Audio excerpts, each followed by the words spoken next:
We're trying to get Greg Rubens connected right now. He was having some. He was using. He is in the building. He's in a conference room.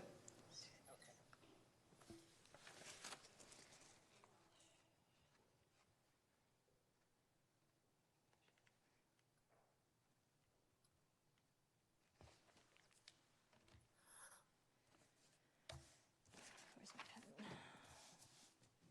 They say less than a minute for Greg. Okay.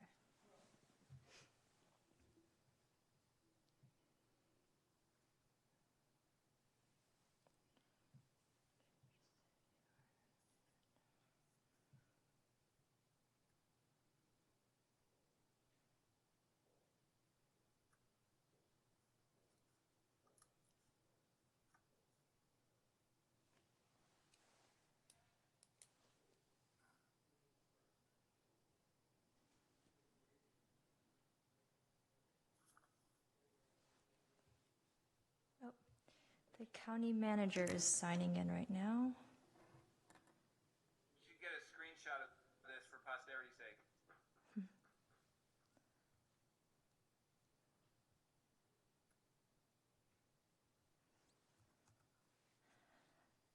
Hello, Mr. Callaghy, can you hear me?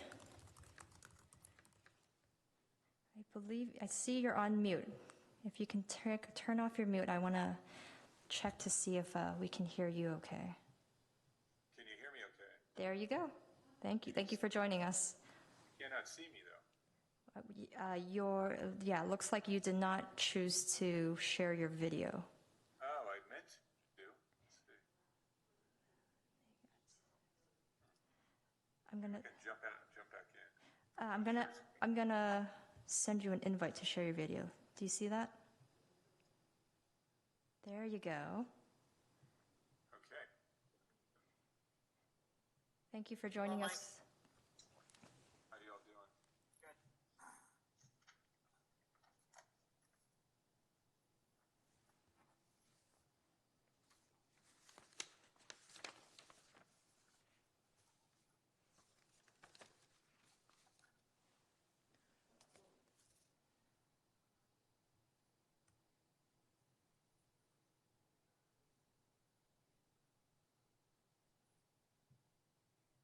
My desk has never been this clean.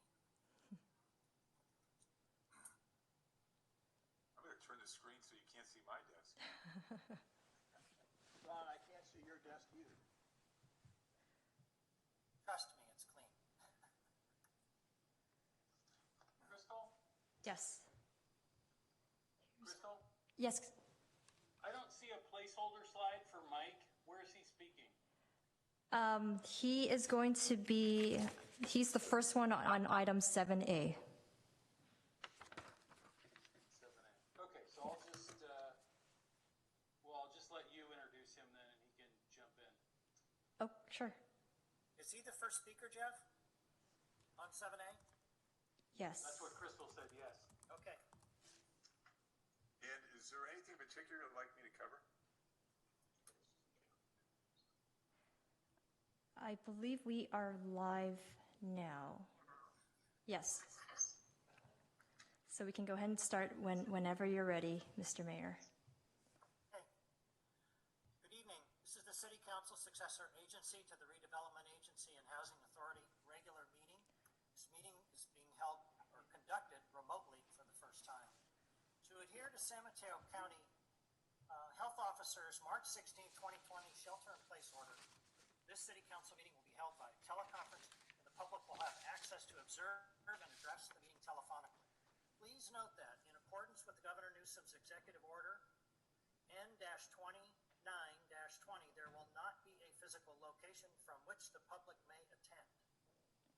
City Council agenda materials can be viewed online at www.sancarlosca.iqm2.com. Now, remote public comments will be received by telephone during the meeting, prior to the close of public comment on an item. Please watch the meeting on channel 27, I believe, on Comcast channel 27 or ATTU verse channel 99.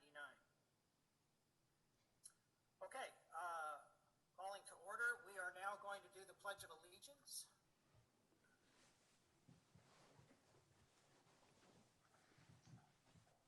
I pledge allegiance To the flag of the United States of America and to the republic for which it stands, one nation, under God, indivisible, with liberty and justice for all.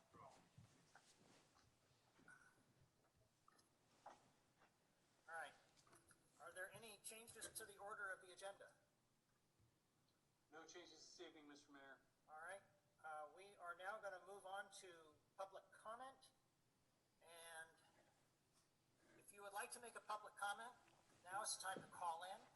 Please dial 1-669-900-9128. If you get a busy tone, try 1-301-715-8592, and that number should be appearing on your screen. When prompted, enter the meeting ID, which is 402-752-598. I'll repeat that. Meeting ID is 402-752-598. Once you connect, you'll be placed on mute in a waiting room. When it's your turn to speak, the last 4 digits of your phone number will be announced, and then you will be unmuted. I believe now we're going to wait about a minute or so to see if we have any public speakers, public commenters on items not on our agenda tonight.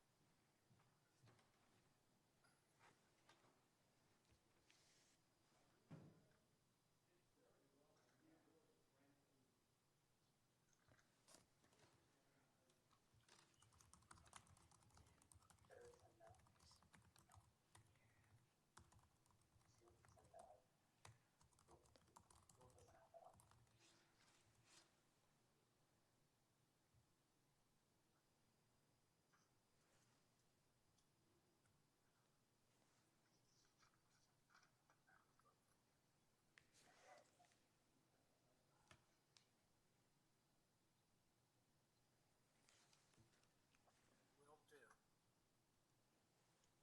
Where do I find that? If you hover over to the bottom of the screen, next to the unmute and mute button, there's an arrow that points up. Go ahead and click on the arrow. Bottom of the screen. Left bottom of the screen, there should be an audio setting. On the mute? Oh, audio setting. Yes. Any better? Yes, that's coming in clear. Thank you. Okay. Do we have any public speakers? I am not seeing any public speakers tonight Okay. on this item. All right. We will move on to item 5, which is council communications and announcements.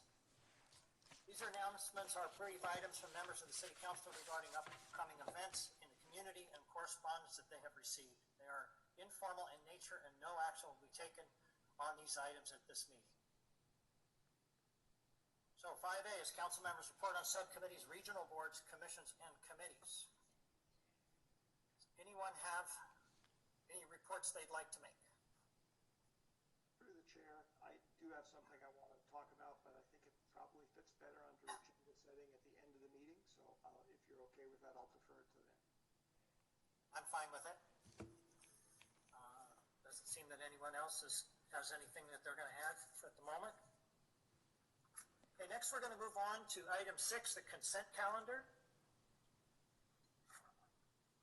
Any of those items, any member of the council or anyone else want to remove from the consent calendar? Okay. I think we probably need a motion. Mr. Mayor, I move approval of the consent calendar. Second. All right, we have a motion and a second. Do we have any discussion? Crystal, can you call the roll, please? Councilmember McDowell? Yes. Councilmember Obert? Yes. Councilmember Palmer Lohan? Yes. Councilmember Rack? Yes. And Mayor Collins. Yes. Motion passes unanimously. All right. 6, we are now on item 7, reports to council or updates on key city projects by city department heads and staff and city council subcommittees. They are informal in nature and no action will be taken on these items at this meeting. 7A is receive an update on COVID-19 plans affecting San Carlos. And I have, there it is right on the screen. I've been told that Mike Callaghy, our county manager, is going to give us a brief report. Thank you, Mayor. I appreciate that. And let me just first start and say what a wonderful job to make sure that we're all working together. And it's really been a joy to see how this county as a whole has come together. So on the federal response, President Trump approved California's request to declare a major disaster in the state. The request would provide additional assistance, including mass care and emergency assistance, crisis counseling, disaster care management, disaster unemployment assistance, disaster legal services, disaster supplemental nutrition assistance, to name a few. And FEMA has also supplied 8 counties, San Mateo County being one of them, with medical stations. These medical stations, which I believe we received one today, we asked to receive it on a priority basis, will allow for up to 250 medical beds that can be staged anywhere in the county. We have it stored right now at the event center, and these are 4 big trailers with equipment. And one of the things we're most interested in is a lot of the equipment and supplies inside, which, as you know, has been difficult to come by. So we do have that capability, and the federal government sent that to us right away. On the state level, I think you all know that the state has, in conjunction with Verily, who's a subsidy of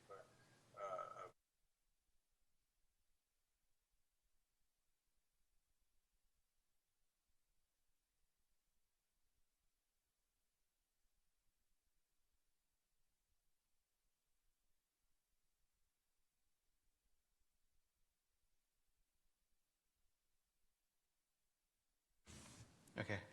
Try now. Can you hear me? I can hear you. Yes. Yeah. Okay. I can hear you. Okay. So I can't mute your mic. So we're doing testing at the event center through Verily. The state put this together, and they're running about 123 people through there a day or so. They're able to go online, you go through a criteria, and if you fit the algorithms based on the information you give back, they'll schedule you for an appointment. The great thing about that is we've been pushing to really include first responders and health care workers in that testing process, and it's really been a supply chain type of demand system on the testing kits themselves, which has limited the ability to do that. So as those testing kits, more of them come online, they'll be opening it up more and more, which they're doing right now for first responders and health care providers. They are on a priority basis now, and if they show one symptom and have that higher risk occupation, they're able to get in and get an appointment to do the drive-through. And we hope to evolve that to an on-demand for those type of folks as those kits become more plentiful and readily available. So we're constantly watching that, and we're pushing that. And certainly we've been in contact with the state on a variety of issues. The state has come out, and as all of you know, with the governor's orders to shelter in place and what are essential services. We're really working through that in comparison to what our orders are and what we have believed are essential services. And I think all of you know that our county council has been up for about almost a week now on the phones, really providing guidance to businesses as they are they essential, are they not essential? And there's so many gray areas, but they're working through very quickly and putting those frequently asked questions up on the website for people to have access to. We do believe in some areas, I mean, there is a little bit of confusion, like in construction. We clearly both realize that we have put our orders out there. They're a little different than the governor's. We believe that ours do supersede this in this context because they are more restrictive in some areas, and that's namely on commercial construction. So we're allowing public construction, things that are essential, and then on the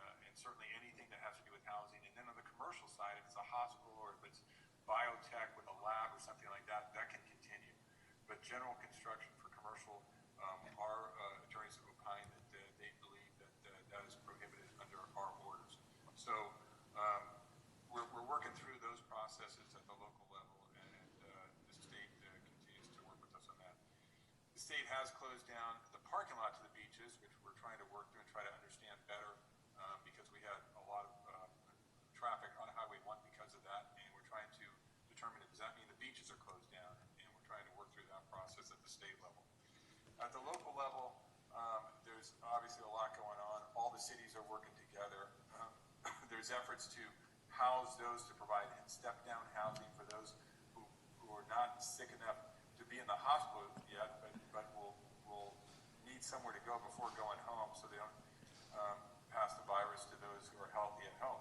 So we believe one of the first in the state to create this step-down hotel system, where we'll have medical personnel and assist people who are recovering in the recovery phase from the virus, and that should be up and running by Wednesday. Additionally, we're creating different hotel space in the county for those first responders who believe they've been exposed and want to be in quarantine, or we need to put them in quarantine, so they'll have hotel space to go to. And then additionally, we have hotel space for those who are helping us staff, medical personnel who are helping us staff these facilities, or who people are just too tired to go home, whether they're first responders or health, working very long hours.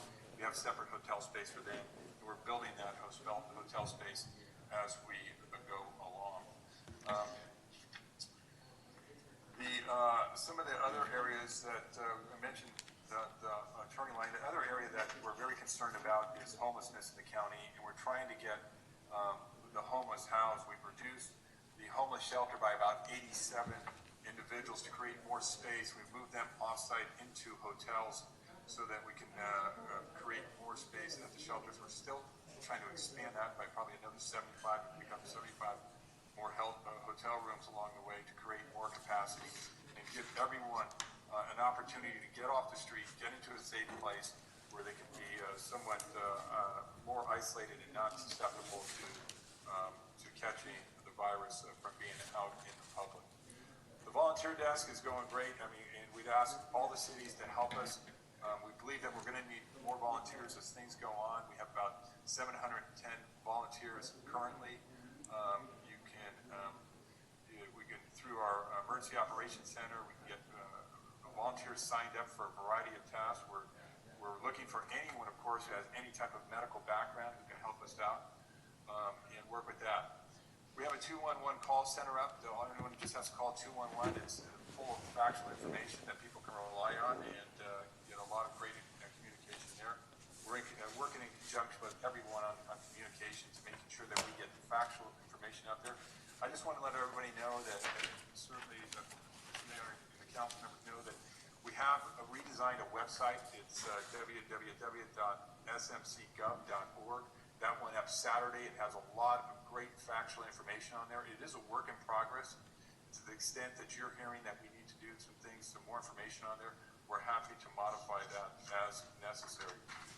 One of the things that we constantly get asked about, let me just go back to the medical donations. We are still seeking medical donations, and many organizations, great businesses in this county have stepped up and started supplying us with gloves and masks, but we're still in need of textured exam gloves and flu-resistant gowns and N95 masks and other surgical gowns. And there's a short supply not only throughout the state but throughout the country, and we're trying to get lines of that. But in the meantime, people have stepped up and done a great job. Different organizations have stepped up and give us their excess or given a proportion of what they have in reserve. Sam Cita has done a wonderful job working with us on really a relief plan for those in need, those small businesses, the nonprofits, and the individuals that are in need during these very difficult times. We'll be going to the board tomorrow, asking the board to approve $3 million in seed money for this SMC Strong Fund. The San Mateo County Strong Fund will hopefully be seeded tomorrow with $3 million, and we're asking everyone that can to contribute to that fund, even if it's a small amount, so we can push that money out to small businesses and out to individuals that need it, and then to the nonprofits who also need resources to keep functioning and be that that safety net of service. So that fund, and we will go out tomorrow with a media push on that fund. There'll be a separate website that people can just go to and donate. And I just want to make sure that everyone here knows that anything contributed to that fund will stay in this county. It'll be for San Mateo County residents, and we feel that's very important. We want those local dollars to stay local. And just to be clear, the funds are raised into a 501c3 for 100% charitable purposes, so no one has to worry about the FPPC issues associated with that. Why don't I stop there and just see if there's any other. Let me just say one more thing about evictions and groceries. So evictions, we're going to before the board tomorrow to propose a stay on a moratorium on evictions in the county. We have been working with Solar and SAMCAR and the Apartment Managers Association. We've certainly listened to them. We've taken a lot of feedback, and we've changed the original proposal on this. I'm not sure we'll get to an exact meeting of the minds, but we certainly respect their opinion, and we value the feedback they gave us, and it was really good feedback in a lot of cases. So we hope that we're somewhere there in a happy medium. We will go forward with public service announcements. We'll get those started this week or next week so people understand, what shelter in place means and how they can help society. And it's really a social contract we're looking for. People have to understand we've never faced this before. The sooner we get people isolated and stop this disease from spreading, the sooner we can get over this eventually and move back to normal lives. It's going to take a lot of cooperation from people to do that. And then along the lines of the food, I know that people are still rushing to the market and buying things. We've got to get out of that mentality. We've got to step back and start shopping like we did 2 months ago. There is no supply chain issues right now. There is food. The deliveries are being stepped up, but they can't continue to act like every day is the day before Thanksgiving and restocking the shelves every day. The system's not built that way for long term. So we're fine if people just understand, relax, the food will be in the stores, everything you need will be in the stores, if everyone just goes back to shopping the way they were prior to this. Why don't I stop there and see if there's questions or information that I can impart on you that maybe you're more interested in. I normally have a system where people can queue up. Maybe just wave if you have a question. Laura and Adam. Thank you, Mike, for the update. Really appreciate that. I've got 2 questions. One is related to the retail stores. I've received requests from the community that might we consider across the area retail hours designated to our senior population or people in vulnerable populations.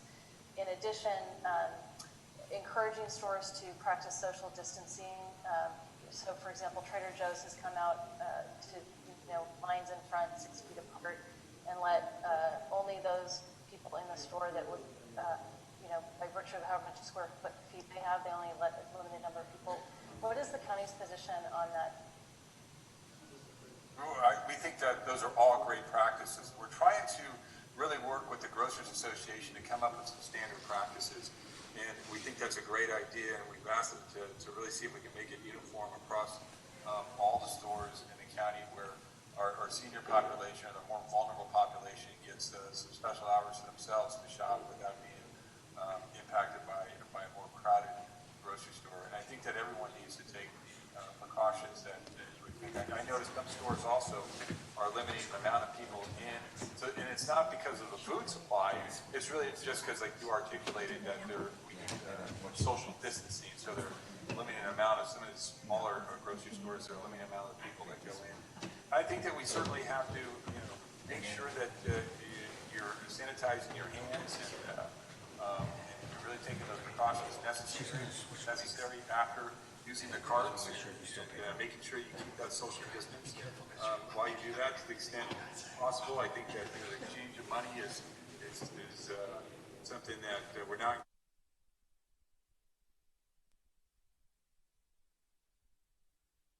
Practices. But I think that we will continue to work with our partners in the grocery Association to really get this message out and to try to use common sense practices when shopping. Great, thank you very much. And then my last question is about Dr. Morrow's report that came out today, where he expressed concern about recurring status, and that we're not that far away from the ability. Provide any additional color on that? Well, I mean, Dr. Morrow certainly has a unique style of presenting, and he certainly he speaks from the heart every time he speaks. He is concerned, as I think all the health officials throughout the state are, about how easily it is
panel, you can raise your hands, like President does here on the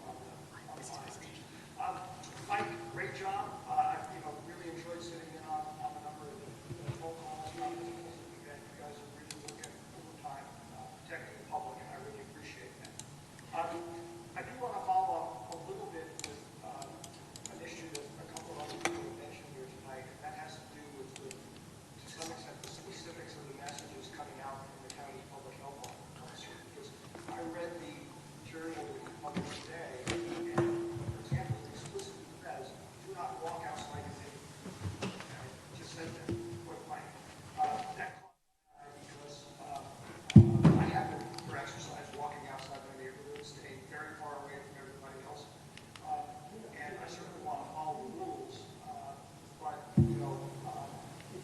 it's not intended to restrict people in that way. A little bit more consistency in messaging would be important. Or if that really is the message, I guess, okay. But that's going to make it difficult for people to get around those that are going out to the store or whatever. So can you give me any kind of insight on that? Is that the issue of walking by yourself or with your spouse outside of your neighborhood, is that a problem? Well, let me first say that for anyone who has to use one of those essential services, you have to go to the gas, you have to go to the grocery store, you have to go to the bank. All those things are legitimate and fair game, and those things people will certainly do. You use precaution when you do those. Again, you make sure you're constantly washing your hands and your face and keep that social distance and trying not to use cash and those type of things. We're trying to be fast. Of course, you are. Just make sure you're getting into sort of what you can.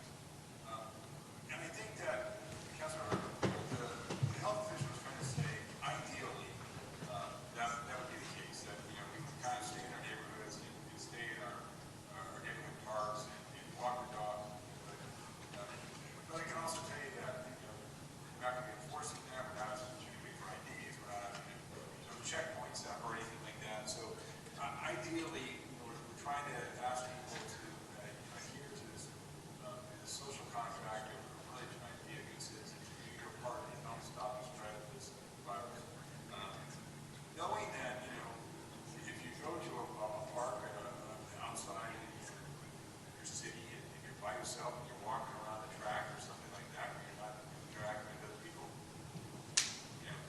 you're also doing your part doing that. But to the extent that there's some more popular attractions or more popular places to walk that maybe around my neighborhood or other neighborhoods, and to the extent that everyone goes to those areas that are more popular, that becomes more problematic. And that's the case we saw on the beach this weekend, where so many people flocked to the beaches that the grocery stores were overwhelmed. And stock for those people who live out there, the grocery stores were depleted, and people were interacting at rates that did nothing to help protect everyone else from spreading. So that's kind of the general idea. Okay, well, I very much appreciate the clarification, and I appreciate how complex and difficult it is to get the right messaging across. For what it's worth, this is just other people's impressions.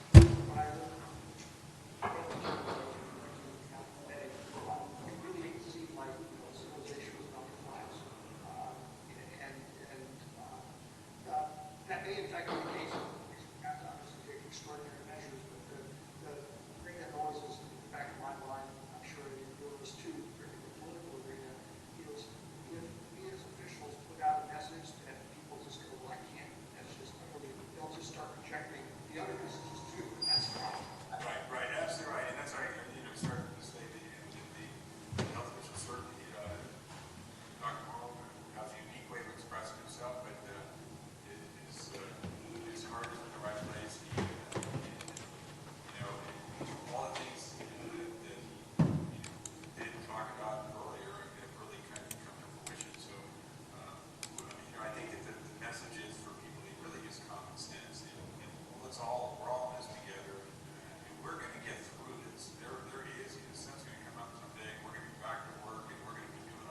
we'll be talking about that a little bit later this evening. Okay, great. Thank you. All right, Sarah? Ron. Mike, I just want to thank you for your time tonight, and I just wanted to mention that I've really found the FAQs on the county's website very valuable. I've used that a lot for my constituents. So perhaps, the issue that Mark brought up about what does it mean by staying in your own neighborhood, maybe that can be fleshed out a little bit so that when we get those questions, we can direct them to the FAQs where perhaps a little more explanation could be given. Great. And then the second just quick thing that I wanted to ask you was following up on Adam's question about nonprofits and the SMC Strong Fund. Do you know kind of what the timeline you're looking at for getting funds out to nonprofits? Because it does seem like there's a huge need for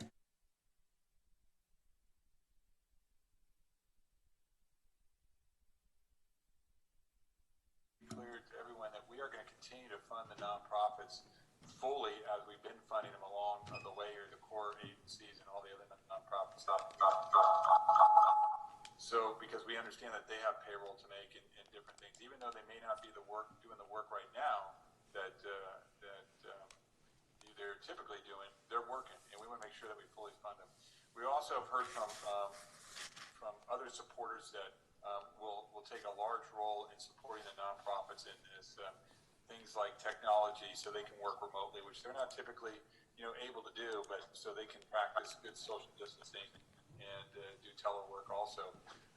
So there are a lot of funders out there who are willing to help the nonprofits, and we're going to try to assess what the gaps are there and use this money for those gaps. But we can move pretty quickly, especially in that area where we know we have a relationship with them already. We can quickly move money to them.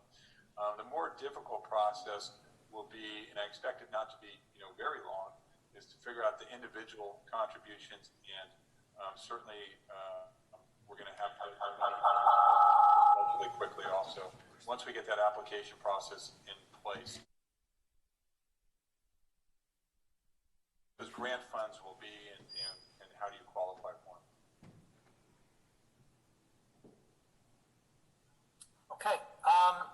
Okay. Sarah, were you done? Yes, thank you very much. I appreciate that. Right. Mike, just one question I had. That we read last week that the state was stepping in to help Seton Hospital. And before that, I thought I read that the county was going to be making. Right. So the county has the board approved up to $10 million in funding, and I believe that we're asking the Health Plan of San Mateo to match that, and that would be $5 million a year for over a 4-year period, with annual reviews for anyone who wanted to buy seats from Verity. We feel that money would be used for seismic upgrade, which is very important.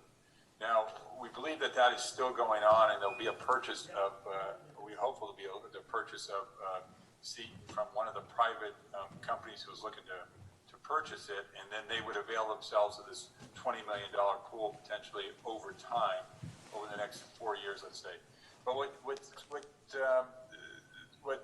Governor Newsom wanted to do was secure excess beds in Seton right now for just specifically for COVID-19 related cases. So they are actually leasing portions of the hospital, floors of the hospital, and I wish I had written down the dates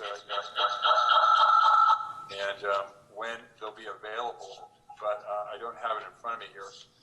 So they will have several floors of the hospital that they'll be leasing and bringing those online specifically for COVID-19 type related cases.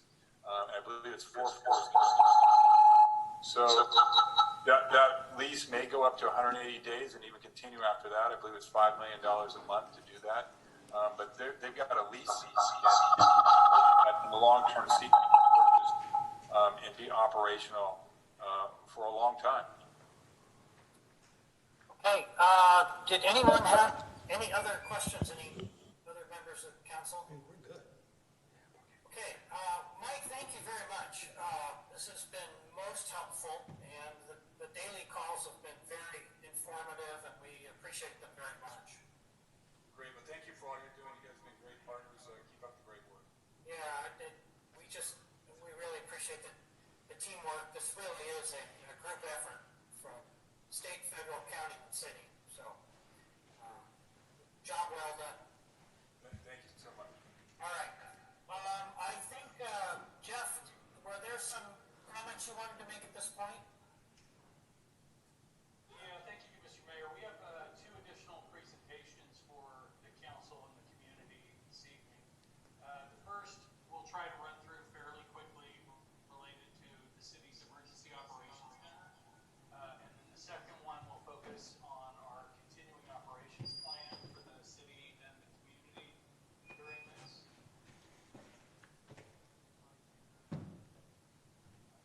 Yes, you should have control of it now. Thank you. So, on or about March 10th, we declared a city emergency here in St. Carlos, which the council ratified a few days later on, I think it was March 13th on Thursday. And that was really specific to being notified by the state and the federal government, the county, that we were going to be hosting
And that ruling allows just updates and some questions that can be asked of the officials conducting the briefing.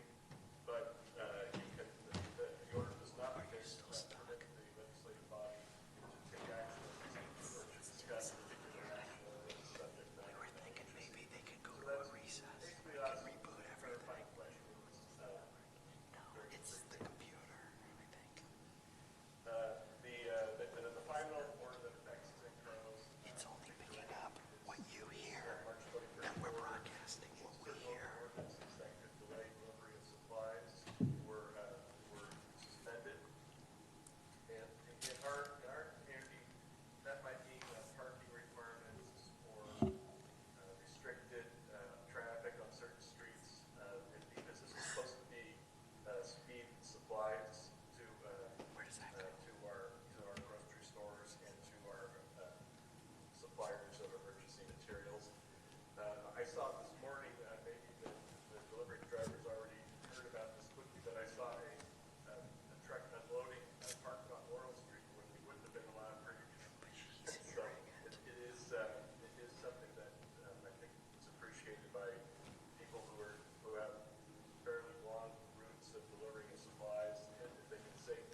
commercial buildings.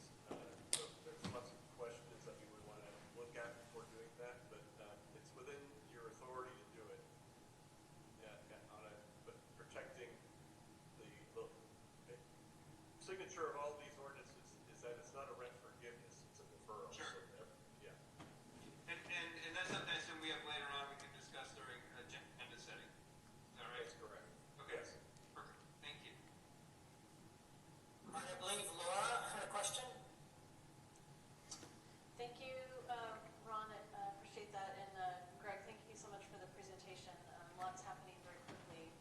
A couple of questions for you. With respect to all these various ordinances that are being put in place, and pursuant to the conversation we had with the county manager, where there's been observations of some groups still getting together. I've heard reports from residents concerned about teenagers gathering, a group of people at Burton Park. I heard one resident express her concern because there was a street where people had blocked it off on either end, and the kids were kind of in the street, and the sidewalks were blocked because the residents were sitting on the sidewalk. People couldn't get by. So could you provide a little bit of color on kind of what the status is of further tightening of these rules, as well as enforcement, and kind of what you see possible next steps are, and how do we address the community's concern?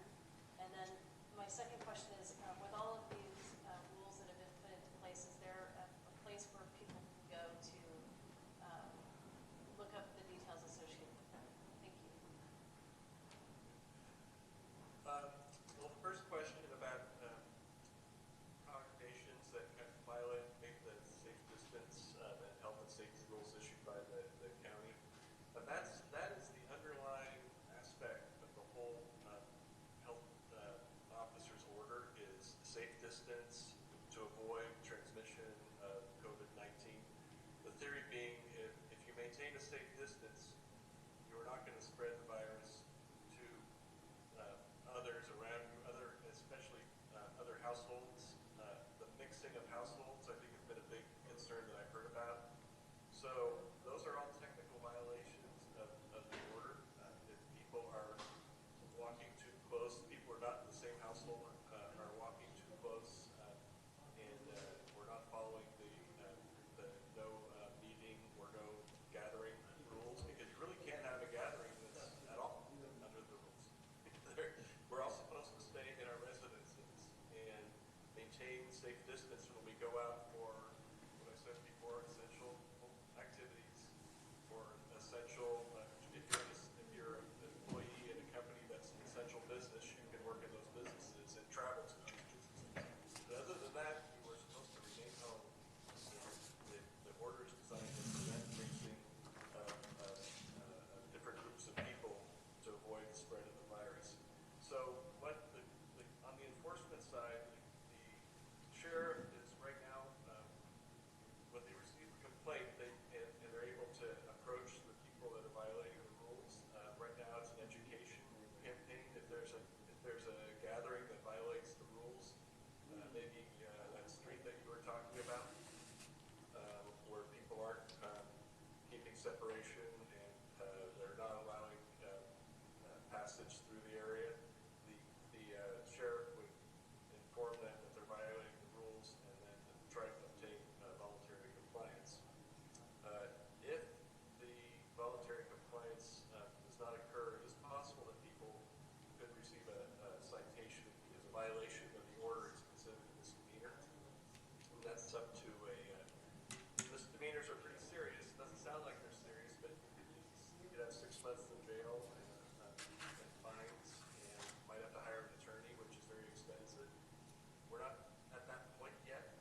I forgot to unmute myself.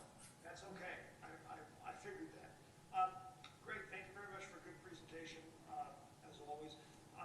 Just actually less of a question and sort of more of a statement, but not knowing all the facts and circumstances for both you and Jeff when he gets back. If what Laura was describing in fact happened, where people were closing off the street and they did not have, had not gone through the process to get street closure permits and whatnot, just for myself, I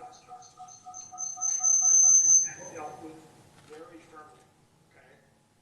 Yeah. Those are public right-of-ways. They're often, depending on where you live, they can be a route for emergency vehicles and all sorts of things. People do not just get to casually close off public streets. That's why we have an entire process to go through. So I just wanted to give that feedback. Absolutely. If that street closure was an impromptu street closure, it's violating the municipal code, and I have some ability to pursue remedies which is also a misdemeanor, the violation of our municipal code. I have a way to issue to file a criminal complaint, or if it's something that's a repeated type of behavior, I can go to civil court and get an injunction to prevent that behavior in the future. I appreciate that. I'm really clear. I'm not asking you that you do that immediately. The reason I said I personally like it dealt with firmly is short of getting all that stuff. I understand why people might want to do it, but they just can't. And I just want to make sure staff knows that I will certainly support them in that.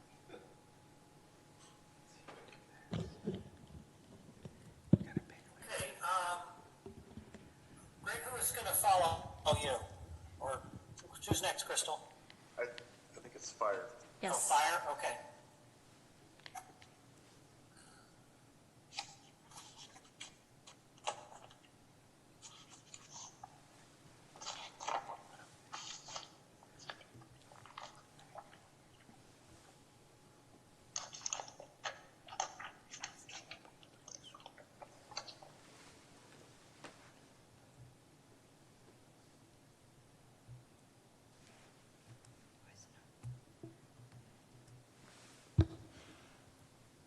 Chief Flask, can you unmute yourself? The presentation room to go off mute.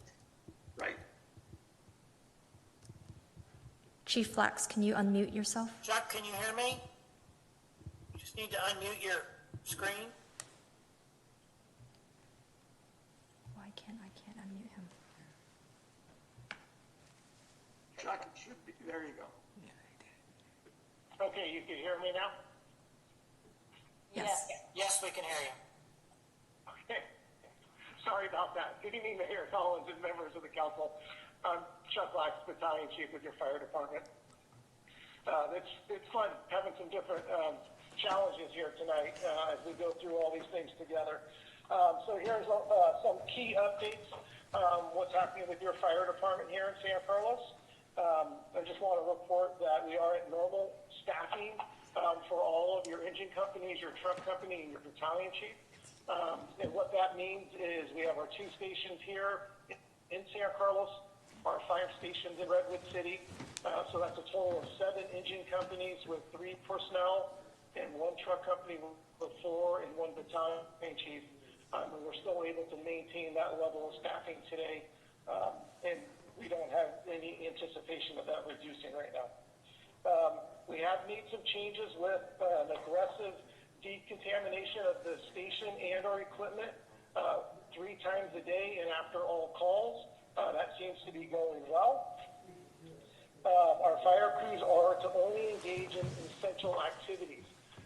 So what that means when we talk about training, that's training specifically for things related to COVID-19. As you can imagine, a lot of things have popped up over the last week that has to do with that. But all other training activities have been suspended at this time to help with that social distancing when we're out training, as well as in the fire station.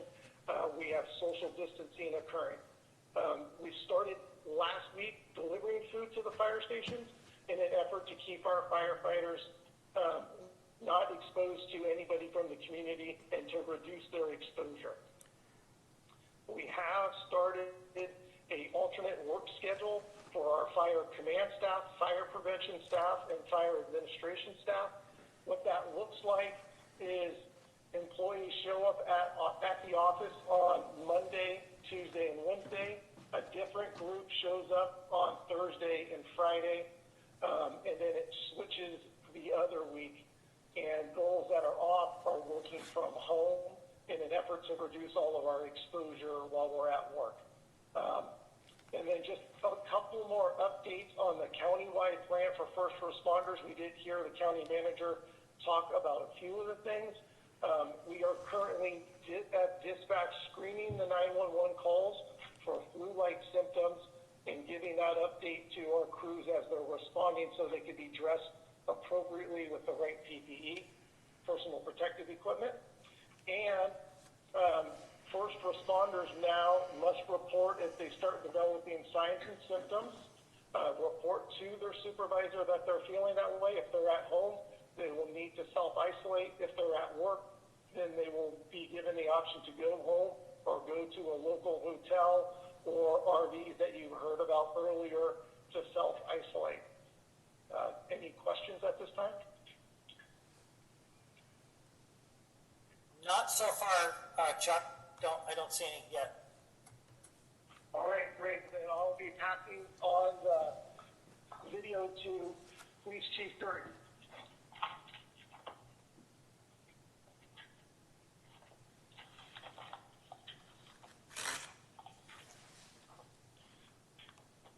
Good evening, Mayor Collins and council members.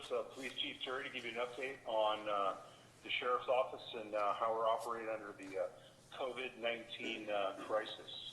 The Sheriff's Office is fully staffed as normal. The only caveat we did, we moved the downtown services unit since there's not really a downtown during the day as much hustle and bustle as normal. We moved it more to a night shift, swing shift, so we could spend more time at night with the grocery stores and walk up and down Laurel and check the businesses at night, especially the businesses that are closed for a while now. Our goal is still, as we do, we answer calls for service, but we want to make sure we check these businesses, make sure they're not burglarized, vandalized, and we want to have a high presence in the community.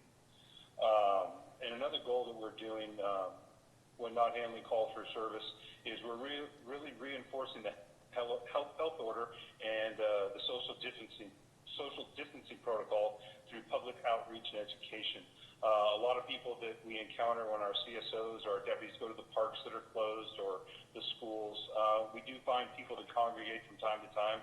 Most of them are families, and they're at a place where things are closed or things like that. And so we reinforce the order, and we've got nothing but positive feedback. It's just people are, struggling in some aspects to adjust to this new norm. Hopefully it's a temporary norm for us. And so just through outreach and everything, we're trying to educate the public that we expect compliance and we encourage them to comply. And we've had nothing but positive feedback since this order was put into place. All the deputies have received personal protective equipment.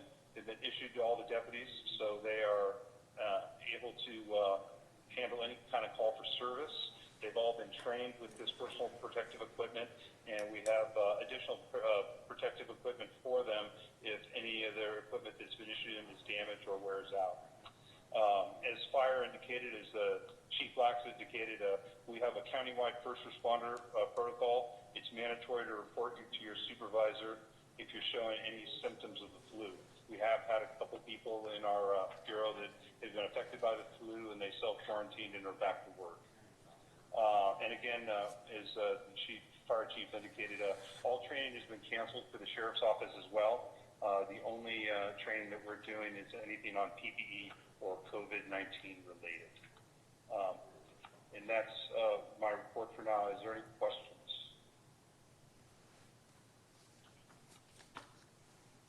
Chief, I don't see anybody with a question at the moment. Okay, then I'll take that as a no, and I'll move on to my next slide to give you an update on the Fairfield Inn, the alternate care facility that's here in San Carlos.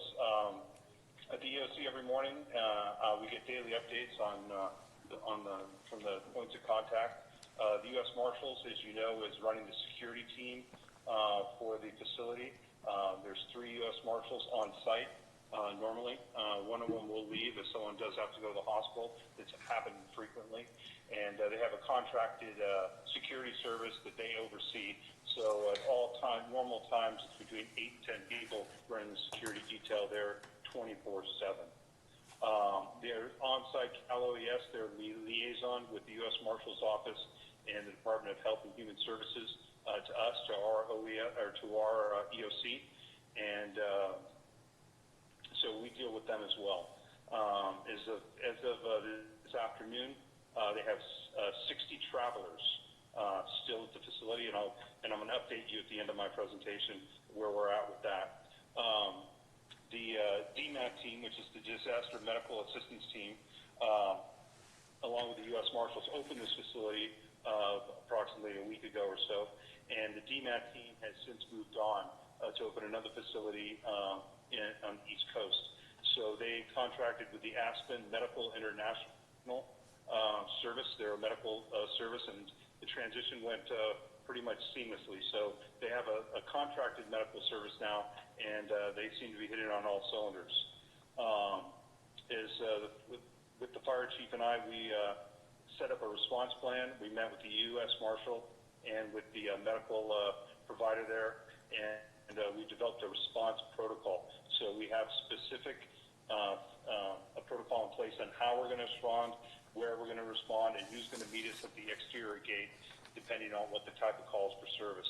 As fire and law, we both have the personal protective equipment to enter.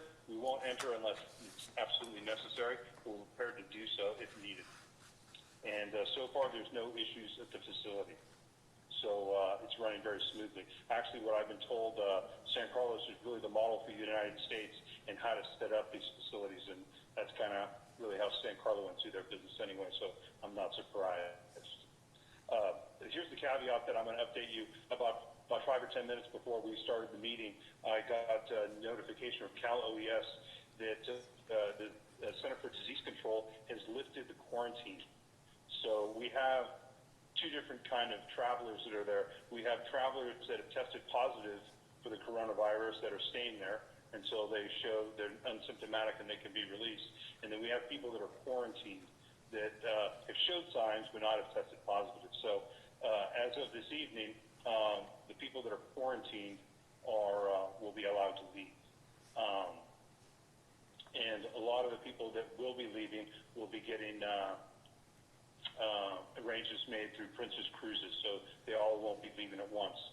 Right now, there's 44 travelers that have tested positive for coronavirus, so they'll be staying. So we're talking in excess of maybe up to 16 people that will be able to leave. And that's all I have. Any questions?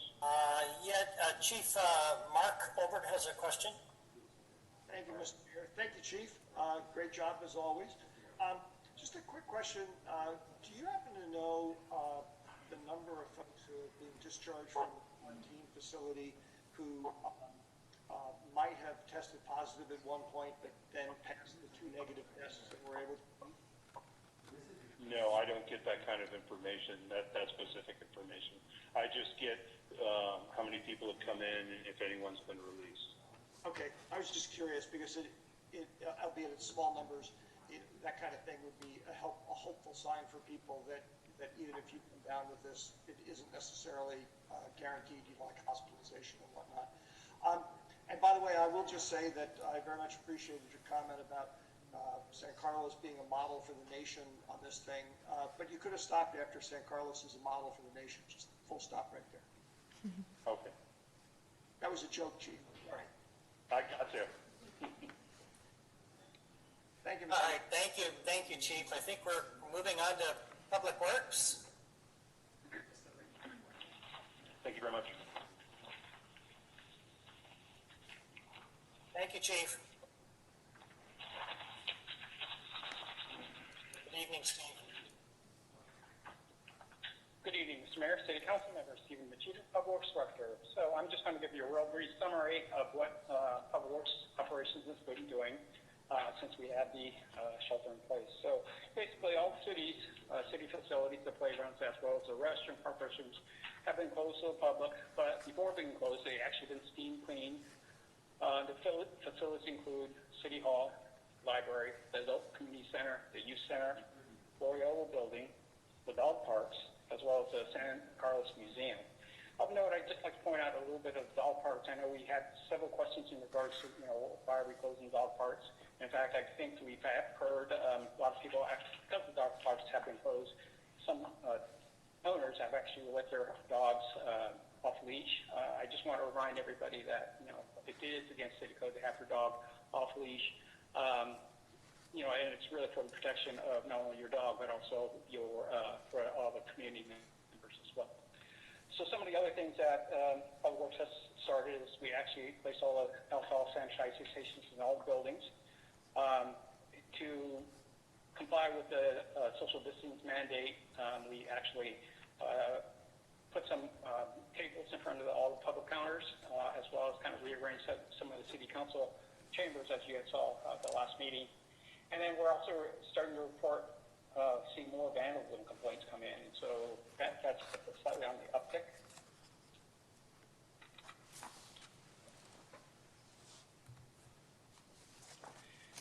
So prior to the passengers from the cruise ship coming to San Carlos, we actually wanted to do some pre-cleaning of the sewers, of the lines.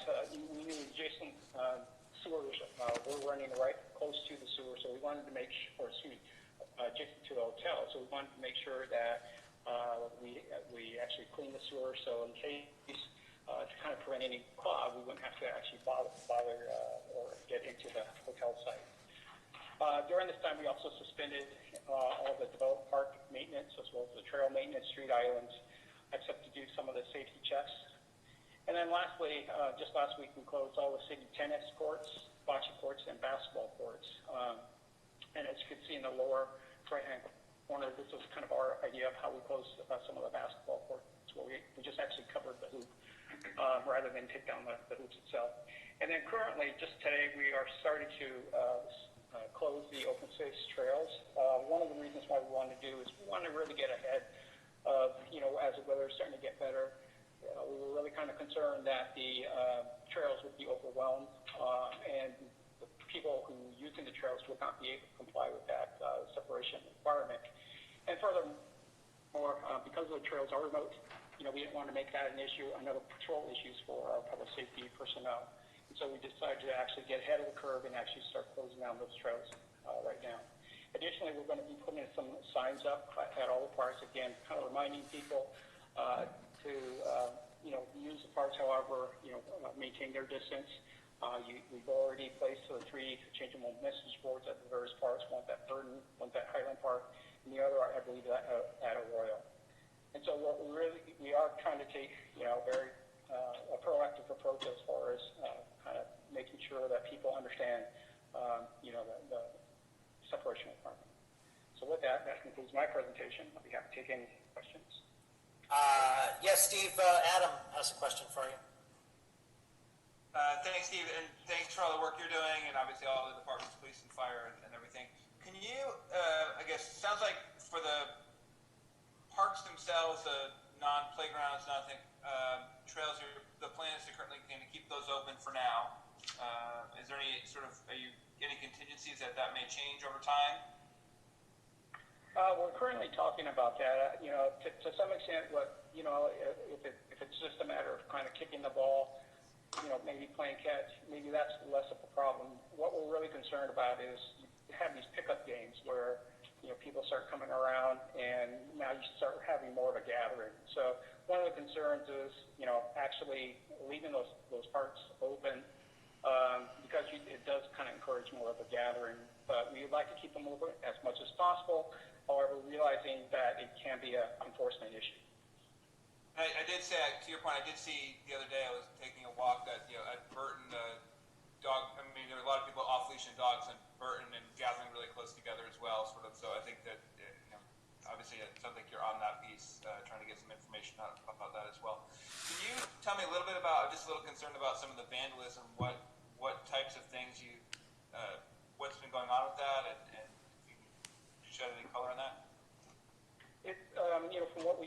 a lot of it's just, graffiti at various restrooms or at playgrounds. What we do is we inform the sheriff's office, kind of let them know that whatever facility might have been tagged, to let them know if they could decipher who or might have done this. But as I mentioned, we're kind of seeing an uptick, and a lot of it is a result of people just being in home or basically, and so when they have an opportunity to get out, perhaps they're not doing the most productive things as they should be. Okay, thank you, Steve. Hey, Mark. Thank you, Mr. Mayor. Thank you, Steve. I appreciate all the hard work your guys are going through, and I hope that they are also staying safe, too. Just observation and questions. I have to admit, I'm a little bit lost about the notion of closing trails but leaving parks open. And I know you've closed, as best you can, the basketball courts and whatnot, but off the top of my head, it doesn't seem like, it seems like it'd be less likely for people to be violating the 6-foot separation rule on a trail than the park, where they go to a park to congregate, not just to walk.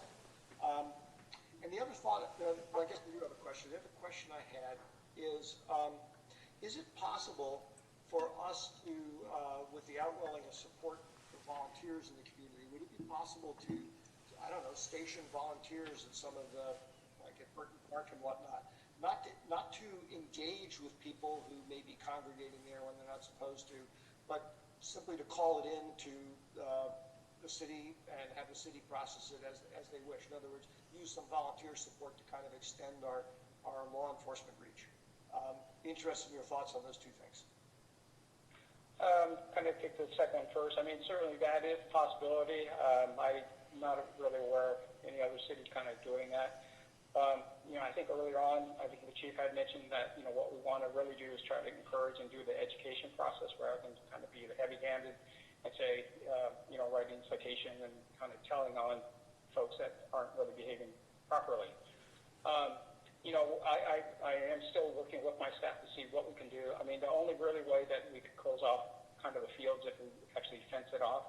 And as you can imagine, just the field areas are fairly large, and it will require quite a bit of fencing, whether it's temporary fencing or that orange fencing that you might see. One of the concerns I have with some of the fencing is, if someone is really adamant as far as getting into a park, they're going to climb the fence, they're going to knock the fence down, they're going to jump the fence. And so you really kind of lose some of that separation or that confinement, if you will. And so, one of the things what we wanted to do or we're thinking about doing is that just adding some additional A-frames, barricades out. Again, reminding folks to kind of please, keep the separation, so that, use ball fields. But I think the thought really is because the ball fields the fields, the parks are probably a little bit, there are more eyes on the parks versus the trails where, it's more remote area where you're probably less likely to see a lot of folks who may be behaving poorly. Yeah, I can certainly understand that argument. I guess let me just leave that aspect of it. I wouldn't mind if staff kind of continued to think about that a little bit, because I have to say that the way trails can be used for all sorts of purposes, including people going someplace to hide out as a group, which is obviously a concern. But that's possible to do in a large number of places, and I'm just thinking that it's a more natural fit for people to keep 6-foot separation on a trail than it is in a park, than a developed park. And as far as the other thing is concerned, about using volunteers, just to be clear, that was simply to report it, and how it gets responded to by the city is up to whatever the resources are available. I wasn't trying to argue that we should rush out and cite people for doing that, but I will say that in my experience, on occasion when an officer has showed up to talk to a bunch of people, that tends to have a pretty salutary effect on most people, even without a citation. So just something for staff to think about. That's a good point, and certainly we'll think about it. And in regards to, I think as you had heard earlier, this is certainly something that we have never really experienced, so things are always changing, and certainly I'm more than willing, I have changed my mind or changed directions numerous times as far as we go into the whole process. So, certainly we could, I'm very open to looking at perhaps closing out the park as best we can. All right, did you have more information for us, Steve? I think that's it. Okay. So next person up is Allison A, Community Development. Great, thank you.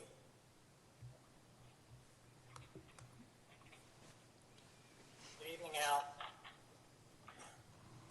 Good evening, Mayor, members of the City Council. So the plan section is responsible for collecting and evaluating and disseminating information and for coordinating development of action plans. And I've asked Martin Romo, our economic and housing manager, to do the first part of the presentation, the first 3 bullets. I'll get up, he'll come in, present that, answer any questions you have, and then I'll come back for the second part of the slide.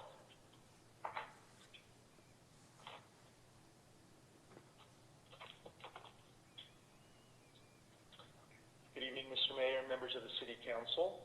So our team has drafted a business and worker resource webpage to link both businesses and workers to resources that may be of assistance during this time.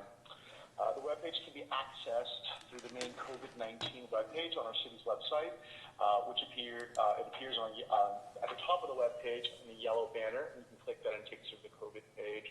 You can also go directly to the resource page by going to cityofsancarlos.org /coronavirus resources. So a couple types of resources will be found there. There are a couple buttons, one for business resources. And this really outlines a few of the government financing programs that are available to some of our small businesses here in town. One that I'll highlight here is the Small Business Administration, the SBA, Economic Injury Disaster Loan, which our county is now eligible for, and our businesses may begin applying to that loan assistance program. This program provides loans of up to $2 million with favorable terms, such as a 5-month grace period on repayment and a 3.75% interest rate. Nonprofits have a lower interest rate percentage, and links to how to apply to this program, a bit more detailed explanation of how the program works, and a direct link to the application is on that resource webpage. There's also another example is a link to a crowdsourced micro-lending source that offers 0 interest loans of up to $15,000, which may be useful for other types of businesses here in town. There's also several other resources for a business that may be useful to employers at this time. A second button on that resource page is worker resources, which includes information and links to programs such as disability insurance, unemployment insurance, paid and family sick leave, and also reference the San Mateo County Credit Union Work Reduction Personal Loan Program, which is a specific loan which offers low-rate fixed-term personal loans for those that need quick access to cash. So these business and worker resources were distributed to all of the city's active businesses that have active business registrations here in town, and it was distributed via email. It was also shared with our local Chamber of Commerce, who also distributed through their channels as well. Another effort that our team has been working on is collecting information on which restaurants and essential businesses remain open during this time. We've created a web page, which is also accessible from the main COVID-19 city web page, or also cityofsancarlos.org /coronavirus. We've got about 70 restaurants that are currently open for either takeout or delivery, or both, and also 12 essential businesses such as drugstores and groceries and pet supply stores that are still open to the public. Of course, these are subject to change and will be updated accordingly on that webpage. Through this time, our agency will continue to provide property management services to pertinent tenants in the city's below-market rate units, and we will provide assistance to members of the city's below-market rate waitlist and the general public on any housing concerns that they may have. As you've heard from both the county manager earlier on and the city attorney, the governor authorized local governments to halt evictions and foreclosures, but after several meetings with San Mateo County officials, at this point we are deferring to the County Board of Supervisors to move forward with that particular action that will have implications for the city of San Carlos, and we'll know more about that tomorrow when the board meets at 9 a.m. With all of this, and on the main resource page that I referenced, we are updating new items, new news releases that come forward that are related to both economic development and housing to keep the community informed. So any determination that's made tomorrow on, for example, on this eviction moratorium will be posted on that site and pushed forward through our social media channels that we have available to us, including Twitter, Facebook, Instagram, and Nextdoor. So with that, I'll take any questions that you may have regarding this. Martin, Laura has a question for you. Thank you, Martin, for the update. I appreciate that. So it sounds as if you've done some outreach already to business owners in the community. Is that correct? That's right. Yeah, we've reached out to send the resources and have been liaising. We've been receiving through that initial contact of sending out. We have been receiving some messages, calls and emails that we've been able to respond to. Okay. So just a couple of things to think about. I did a little bit of outreach to a few of the business owners I know, and my sense is that they weren't really familiar with all of the resources that are potentially available to them. So it's one issue. So whatever, I know your plate is full and everybody's working very hard. It's clear to me just by the volume of action items that have been reported out tonight. But I know that community is also feeling very stressed, especially the small business owners. The other feedback that I received is that the Small Business Administration program doesn't seem like it's offering much support because the loan rate is still relatively high, and there was a recommendation that perhaps the government take a look at adopting an approach by which it would be more similar to unemployment insurance. So if that's anything around that gains any traction, if that's something that you and team could keep an eye on and communicate out to the business community here in San Carlos, that would be really helpful. And thank you so much. All right. Thanks, Laura. Martin, I don't have any other questions for you at the moment from any other council members. Thank you.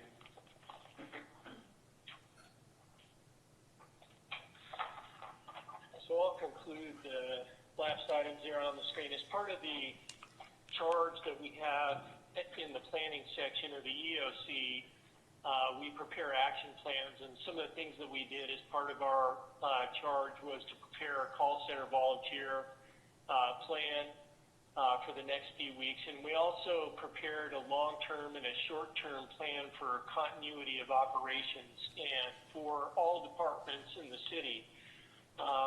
We started off by getting plans so that we would rotate out staff so that they would, some of our staff, about a third or more of our staff would be working from home and then rotate back in to City Hall.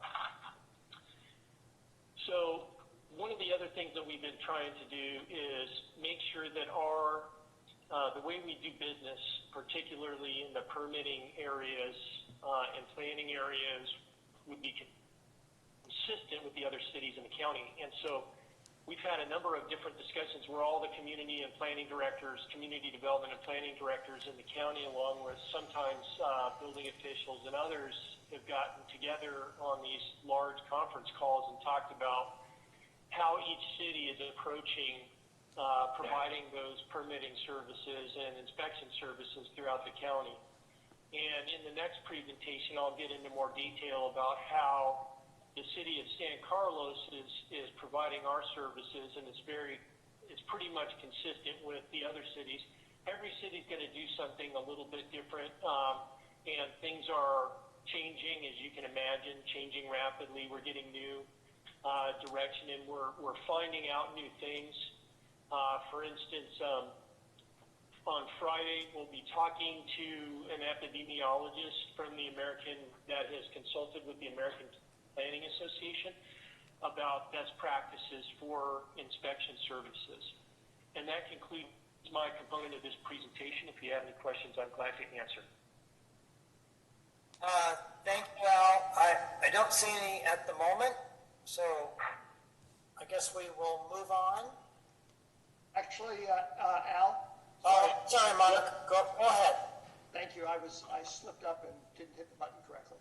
Al, I think it's great that you're going to be consulting experts about good practices to follow in this bizarre situation or unprecedented situation about planning inspections and building inspections. I guess what I'm wondering though, both from the safety of staff and kind of allocation of resources against needs, is there a reason why we couldn't just cease doing inspections? And basically, I guess what that would mean is effectively it would stall construction on projects as they got to an inspection point. But I'm just wondering if that's even being considered. Yes, and I was going to get into more detail later this evening, but just to touch on it now, yes, we currently have ceased to send our inspectors and our planners out into the field. Many cities have done that in the county. And so until we know more about how to protect our staff, their families, and the public, we didn't think it was a good idea to send people out into the field at this time. And we are going to be able to continue to do inspection services and planning services just in a different way in the near term, and I can explain that later in more detail. Okay, thank you. Yes. Thank you, Mark. I don't have any other questions for you at the moment, Al. Thank you. Yeah, it looks like Amy. Good evening. Good evening, Mayor, council members. Amy Newby, Parks and Recreation Director. This evening I'll be going over the logistics section of the EOC. As the logistics coordinator, our Parks and Recreation staff is responsible for determining the needs and to work on a plan to assist the vulnerable populations in our community and to coordinate volunteer efforts, as well as to identify any resources our vulnerable population need, which are specifically looking to address meals and groceries at this time. And as Al mentioned before, I will be going into much more detail about this in the next presentation. Staff is also working on ways to keep the youth engaged during this time with online art competitions or virtual cooking projects with some of our youth center participants. Our goal is just to stay in touch with them and keep them positively engaged. Employee wellness is also a very critical part of our responsibilities during this time. Next slide. Who's adjusting that? Okay. There we go. Okay. So relating to employee wellness, we do continue to promote a safe and clean work environment, which includes, as part of our morning announcements, we go over the safety message every day, which is included in the IAP. We wipe down all surfaces throughout the day with our wipes, and then also we remind staff to use hand sanitizer throughout the day. We also remind staff, because a lot of them are working extra long hours, we remind them to stay hydrated, to take breaks when needed, and to check in with family and friends. And then lastly, as part of the logistics section, we coordinate all of the food and meals for all of the staff working in the EOC.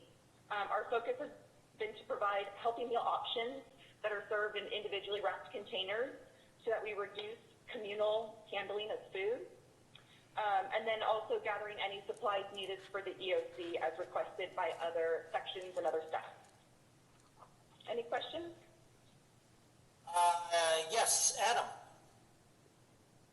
Thanks, Amy, for the presentation. Just one quick question on your first bullet point around seniors and the outreach to sort of the vulnerable population. I'm guessing, I mean, you've got maybe people who you have regular interaction with at the adult community center, but what sort of are you doing around I mean, I've got neighbors who are in that category who I don't think go to the adult community center. How are you able to sort of do any outreach beyond sort of the group that you normally are interacting with? So I'm going to go into great detail about that in our next presentation, but this week we're launching a campaign citywide to really get that information from residents. So we're seeking information from residents who need support, who need assistance. Also looking for residents who can provide any volunteer efforts, which we've received a lot of response from community already wanting to know how they can help. So that's all going to be launched this week. I'm going to go into much detail about it at the next presentation. Sounds great. Shortly. Thank you. Thanks, Adam. Okay. Who's up now? Good evening, Mayor and City Council. Rebecca Mendenhall, Administrative Services Director. I get to end this presentation with the fun part and talk about finance. So the finance and administrative section, we're responsible for all the financial, administrative, and cost analysis aspects of this incident. So first is making sure that everyone who works in the EOC or on the emergency has signed in and signed out of our log that we keep upstairs in the EOC. We then also ask them to complete an activity log or an ICS Form 214. So our slogan is, we know it's a chore, but don't forget your Form 214. They all have to reconcile so we can get our money. And since this incident has started, through last weekend, staff has logged approximately 1,600 hours with 123 average man hours per day.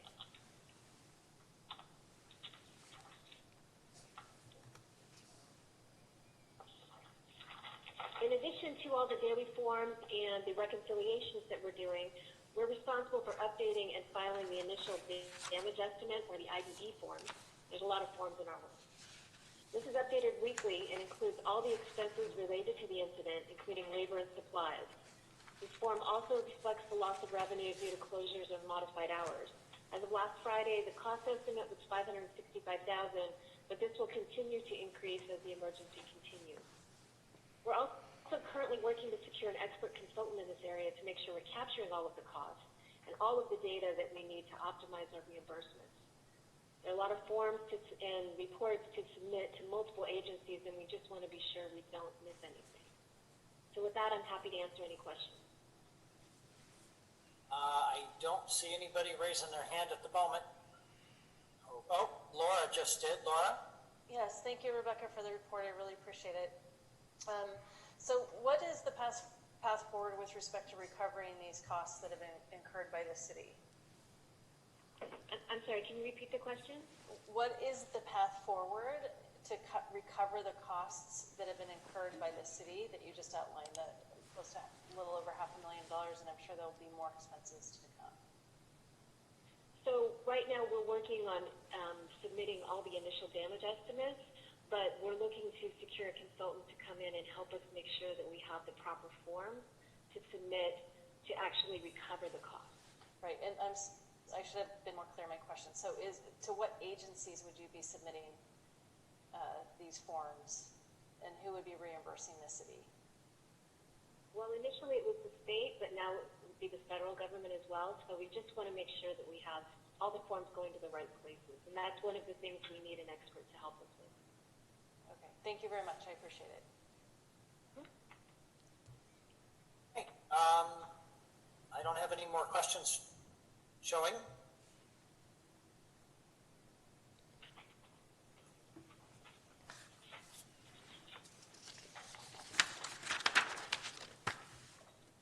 Jeff, are you up? I am up. Thank you for hanging in with us. I know this is a lot of information coming at you all at once. A lot of listening here.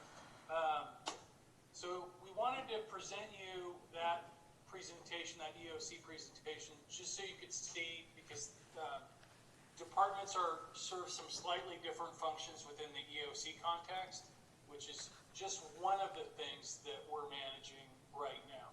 So in terms of the management function of the city, not a lot changes for us in the city manager's office in the macro sense, but in the micro sense, really everything has changed.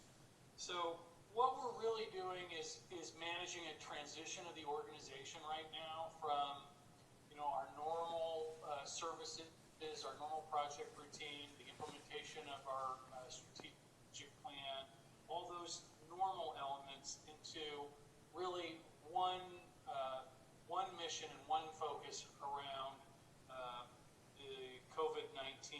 response and what that means for our community and the services that we provide the community and how we provide it.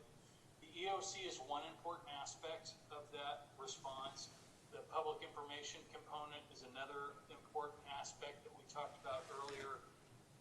We still need to conduct public meetings and city council meetings, so that'll still be a function that we're focused on in the city manager's office, putting those agendas together, working with our council members to get questions answered, to meet the needs of the community, whatever they are related to this or other issues as they come up in our community. We're also focused on short, mid-range, and long-term planning, mostly focused around the COVID-19 and what we anticipate to be the more mid and long-range fallout from that, including some of the local economic fallout that we're anticipating. We're spending a lot of time doing multi-jurisdictional coordination with other cities. Since this started and we were sort of pushed to the forefront with the Fairfield Inn, it gave us kind of a head start and kind of really pushed us out of the gate pretty quick compared to a lot of other cities. So we've been fielding quite a few calls and requests for information and resources from other communities statewide to get copies of staff reports or initial planning reports and things that we've been developing at the staff level. And we've been sharing those with other communities to help in their response to this emergency in their own community. And then we're reaching out to the state, our state elected officials, our lobbyists in Sacramento. We had a lot of conversations, particularly with them around the changes to the Brown Act and sort of trying to communicate what we felt like were some of the initial shortcomings to the original changes that were put out there so that we could really start to have meetings like this that would really be more in line with the health officer orders. So with that, unless you have any specific questions related to this, I'm going to turn it over to Amy Newby to talk about Parks and Recreation and sort of what they're being retasked to work on for the foreseeable future. Jeff, just one quick question before at the outset of our meeting, you mentioned a number that residents could call if they had issues or questions or complaints or whatever. I know it started with 802, but maybe you could repeat that number for everybody? Yeah, sure thing, Mr. Mayor. That number for our hotline is 650-802-4347, and there will be somebody answering that line Monday through Friday, 9 a.m. to 5 p.m. So if you've got calls or questions related to COVID-19 and the city's response, that's the number to call to get somebody live. I should also say that one of our focuses since the beginning of this emergency is how to run and operate City Hall and city services under a work from home scenario that we really hadn't anticipated to this extent. And up to this point, as I think was mentioned earlier, about 30 to maybe 45% of our organization has been working from home. This week, towards the end of the week and into next week, we're really going to try to push hard to get that number up to 90-95% of city staff working from home. So we're really going to be sort of taking the plans that we've got now and distributing them out to staff and working remotely as the tools are beginning to come online and we're getting the equipment out to the employees that they need to be able to work from home successfully and productively. We're feeling like we're kind of over the initial hurdle. Our planning is starting to come into place, and we can really now feel comfortable that we'll be able to get those employees home where they'll be safe and they'll keep others in their orbit safe, while also still being able to provide the high quality services that our community deserves and expects. One other question, you mentioned that the phone, that hotline is Monday through Friday, 9 to 5. If someone has an issue on a weekend, can they call that number and leave a message, or is there a special email that they should use? They can leave a message on that hotline number, yes. Okay.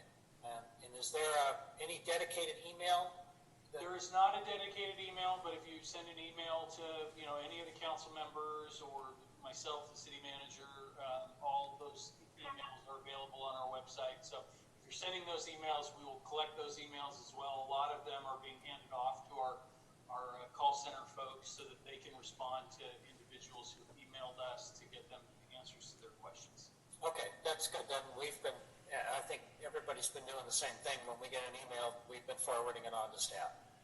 Yeah, thank you. Okay, great. Thank you, Jeff. Amy, sorry for the little delay there. Go ahead. Okay. Good evening again. So just going to briefly go over what our Parks and Recreation staff have been up to the last few weeks. As you recall, all of our contract classes, our leagues, rentals were all canceled.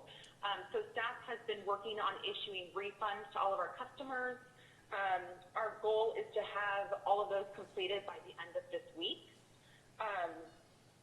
We also still provide customer service. We're responding to residents by email and phone if they are calling in with questions about classes that were canceled or kind of what our plan is for later this spring, which we're kind of tentatively waiting on for now.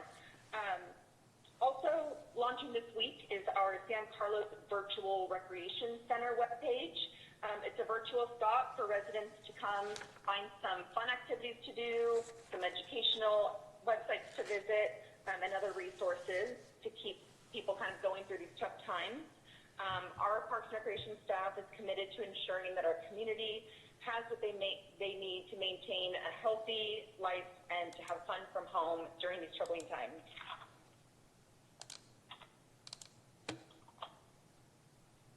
There we go. Okay. So, sorry about that. That jumped ahead just one slide too many.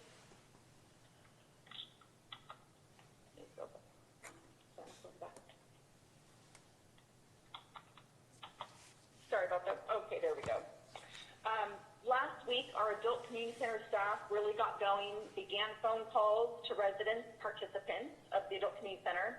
As of today, staff has made over 100 calls and will continue making these calls on a weekly basis or more frequently if possible. In addition to those calls, staff has made sure to check in on our Caring Covered participants to understand their needs during this time. One of the 39 Caring Covered participants, about 10 of them requested to continue the grocery program at this time. Again, our plan with them is to also check in at least on a weekly basis to see if their needs will change as the shelter in place continues.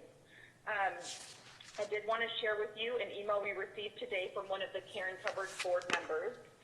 He quoted, "It is so rewarding to hear the nice things said by those neighbors with whom I have spoken. Everyone, really everyone, has been so thankful and appreciative to have our connecting and caring phone calls." So these phone calls that we're making are making a difference in the residents' lives right now. Over the last several days, the City of San Carlos has had many community members offer their help and support throughout the coronavirus pandemic, and the city is so appreciative. It continues to astound us how thoughtful and giving our community really is. So in an effort to coordinate those interested in volunteering and those needing the services of volunteers, the city has put forth the following efforts. The Neighbor to Neighbor campaign. We are launching a neighbor to neighbor campaign to help assess the needs of our community and better serve our residents. We are in the process of mailing out a postcard to all San Carlos residents, which will arrive in the mailbox, if not by the end of this week, by early next week, asking for two things. One is input on what our at-risk community members need during this time of shelter in place. And second, volunteers to identify services they are able to provide to help assist those in need.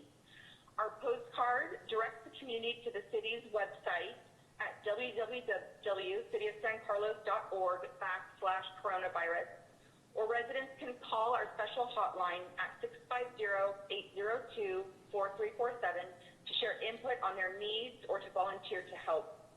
For those needing help, the website offers a survey to indicate services they need, such as help to pick up groceries or medications or help with medical appointments.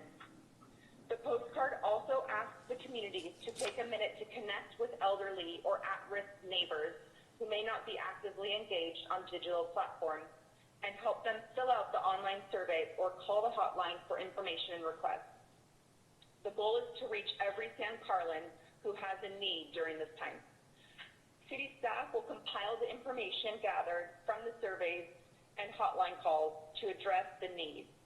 The Community Foundation of San Carlos has offered to set up a volunteer matching program to assist the city with providing the needed help. Next, the San Mateo County call for volunteers. In addition to the city's efforts, as we heard earlier from the county manager, to match volunteers with needs, San Mateo County is also looking for volunteers. General volunteers are needed. These volunteers could expect to deliver food or provide other services. The county's volunteer survey is available at that following website, surveymonkey.com with the /r/WSSH6PZ. Additionally, the county has asked organizations to email smc_volunteers@smcgov.org if they need any assistance from their volunteers. Medical professionals. The county is also seeking help from medical professionals. The city has used social media to ask medical professionals to call into the city hotline or to email coronavirus@cityofsancarlos.org if they're able to volunteer. And lastly, other community volunteers. The city is aware of other community volunteers reaching out to those in need through various online platforms such as Nextdoor. While the city is not able to view resident Nextdoor postings, we are happy to learn of such a strong response from community members willing to volunteer to help someone in need. Community members are encouraged to visit the Nextdoor website to connect with their neighbors.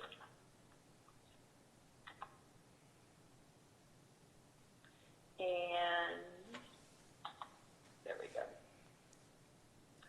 And then lastly, some of the services to the public that have been temporarily suspended and or delayed in Parks and Recreation. All of our non-essential meetings, including the Parks, Recreation, and Culture Commission meeting in April, has been canceled, as well as any future community event planning meetings within our own organization, as well as with our community partners. We've transitioned all customer assistance to online or by phone as needed. And we also have suspended and had to cancel several special events that were permitted and planned, including the Lions Club Egg Hunt, our Bunny Breakfast, and some community fun runs. And with that, I'm happy to answer any questions. Thank you, Amy. Sarah has a question for you. Thank you, Amy. I actually have a few questions, and then I have a comment, if that's all right. My first question is regarding the Neighbor to Neighbor campaign. First, I want to say that I'm really thrilled that we're now have the time to kind of turn our attention to meeting the needs of our seniors. I know that staff has been, working on a million other issues, but I'm thrilled that we're giving attention to this issue now. So the Neighbor to Neighbor, when people will be directed to the city's website to sign up to either volunteer or if they need help, it'll come through the city's website. Correct. So when you log onto the city's website, specifically the coronavirus webpage, there are two buttons on the webpage. One is I need volunteer help, and one is I'm ready to help volunteer. And so they'll click on each of those links, which will lead them to a survey to fill out what their needs are or what they can offer. And if they don't have access to the internet, we also are taking these inquiries over the phone on our specified hotline, where staff will be there to pull up these two surveys and fill it out over the phone for this caller. Okay, great. And then I noticed, I think it's wonderful that 100 calls have been made to ACC participants. During those calls, has it been offered that they could sign up for Caring Cupboard or Meals on Wheels or other? I was kind of surprised that only 10 people are participating in Caring Cupboard. And I'm wondering if there's a bigger interest to participate. Maybe people don't know about it yet. We do include that information in kind of debriefing with staff after hearing the conversations and the comments from our participants who are all faring well. we kind of anticipate that that number is going to grow as the weeks progress if this shelter-in-place continues. Okay, great.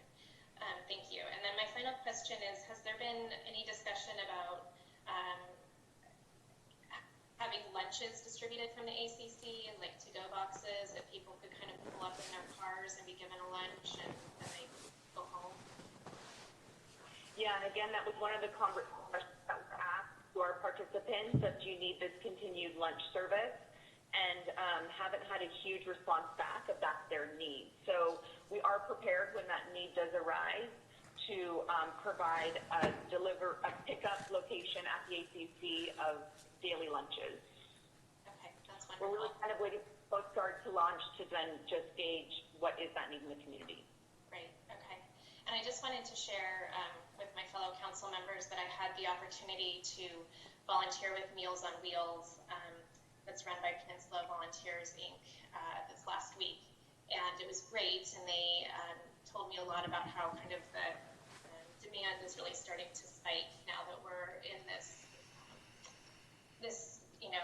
shelter-in-place situation.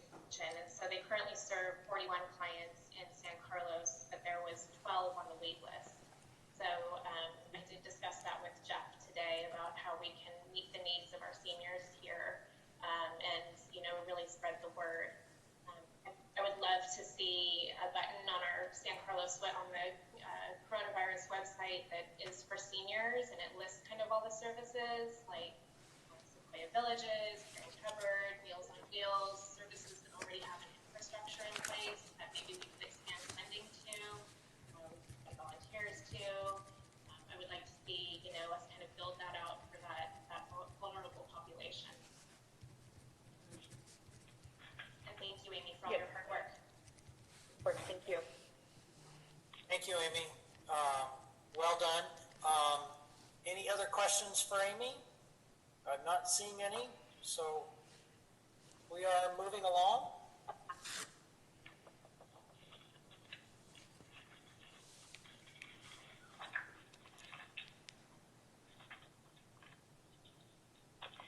Good evening once again, Mayor, members of the City Council. Now I'll talk about our planning and building functions, our day-to-day customer service functions. And as I noted earlier, one of the key considerations that we started with is how to protect our employees from exposure and also the public. And most of what we do when we process permits and applications and things, and we review them in-house, but a big part of what we do is make sure that those things are built per the plans. And so that requires our people to go out in the field and look at things, visit sites. Sometimes they go into homes, they go around sites, they touch the buildings, they work with people at the sites. And so it's, there's a very human element to what we do. So with this in mind, the first thing that we did was we kind of had to take a different approach and say, okay, at this point we don't know enough about what's happening with COVID. We know some general things, but it's best to keep our people in the building and away from exposure. So given that, what services can we provide to the public and to our market and clients? So we had the EOC going, so our first priority in the first week or so was to do the EOC when called upon. And then you start to go back and look at what are your primary functions. And when we're looking at buildings and building safety, we noted that, if something's dangerous or something needs to be fixed, it affects habitability of people, then we should take care of those, and we should even do inspections on those under certain circumstances. On the planning side, we really don't have an electronic platform for plan submittals yet. Traditionally, things in most cities have been across the counter. You meet at the counter, you bring your plans in. Many of you who have done additions or work yourself, you know the drill. You get a set of plans and you look at them, and that's the way we do business. That's the way we're used to doing business. And so now we're looking at a platform for electronic plan submittals on the planning side. And so we're working on that. We believe that we have a platform that we can use, and we think that we'll start, we're training up on it in the next week, and we think that we'll be able to implement it by the end of next week, and we'll be able to start accepting applications. But in the meantime, we suspended the submittal of new development permits in the near term because, again, you're meeting with people, you're passing paper across the counter. And our planners are able to work on the existing applications. We had a pretty good backlog on those, so it will give us an opportunity to catch up a little bit on those.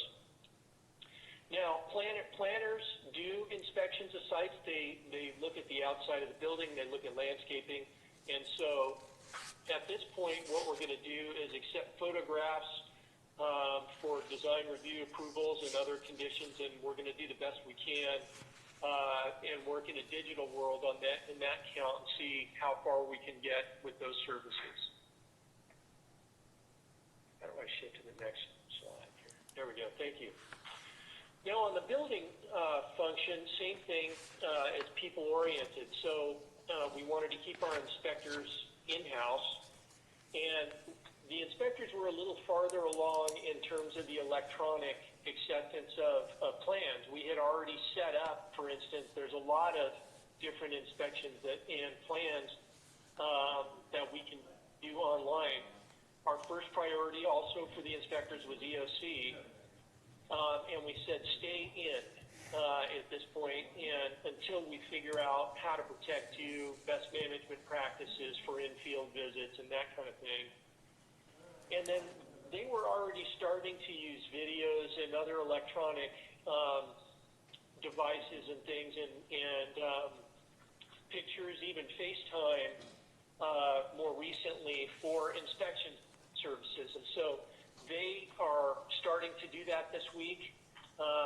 We're able to accept, there's a lot of permits for things like roofing, for hot water heaters that we already do online, so people can still do that. And in fact, over the last week, it looks like our permit submittals have not really been reduced very much, surprisingly enough.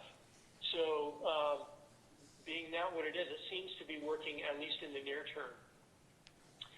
In terms of, and we can still respond to emails and phone calls both on the planning and the building side. We're suspending code enforcement unless it's a threat to public health and safety. And we get a lot of things called public records requests. You'd be surprised how many of those we get, and we're just saying that delivery times for that is going to be extended a little bit. Next, please. Economic development and housing, you heard from Martin earlier, we got a tremendous amount of work done in just the last week in terms of providing information to our businesses and homeowners and renters in our community. We set up a really good website that summarizes that data, and we'll be updating that data. We're trying to understand all these loan programs ourselves. It's very complex and layered. There's a great deal of it, and we will update our community as we go forward. We've also talked to the state and the chamber, and we're working with those folks as well. In terms of temporarily suspended things, our public hearings are temporarily suspended. We need a new platform. This may be the right platform. It looks like it's working pretty good tonight, this digital platform. And once we get our planning side, we can start the RDRC, Planning Commission, and other meetings up, we believe, on about April 20th, at our next meeting on April 20th with this new platform. And so that's where we are. I think that's it. There may be one more slide. Is there? No. For community, that's it.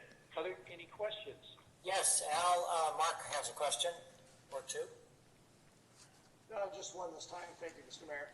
Thank you, Al. My question, Al, sort of going back to what I had raised earlier, is what are the trade-offs that we need to be sensitive to in terms of health and safety of employees and other priorities functionalities that perhaps could be met by repurposing employees to work on other tasks. What's the downside to doing stuff like that? I'm again coming back to this notion of I've been the one who's been talking an awful lot about the housing, but right now I'd say the COVID-19 situation is a little bit more serious. And so, if housing development got on hiatus for a little bit, I'm open to considering that. So what do we lose by not referring people, and what do we gain by? Well, I don't think we lose anything in the near term. The key thing is protecting, I believe, protecting our staff from exposure to this virus. And I feel pretty strongly about that, and have discussed it in great detail with my management staff and also the employees. And so the idea is, well, how do you still provide as much service as you possibly can to our clients and protect our employees? And I believe that what I just provided to you in terms of our plan will keep things running and moving forward.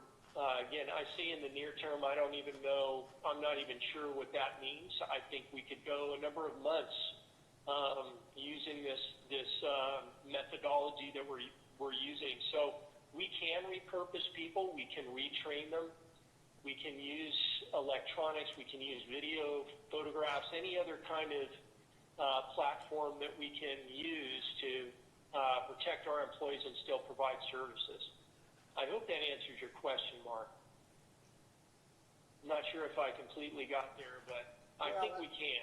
Yeah, well, and I very much appreciate the fact you are trying to strike that balance. I guess it's a bit of an open-ended question, and in fairness, it may be in part sort of a Jeff question as well. The point about what are we not being able to do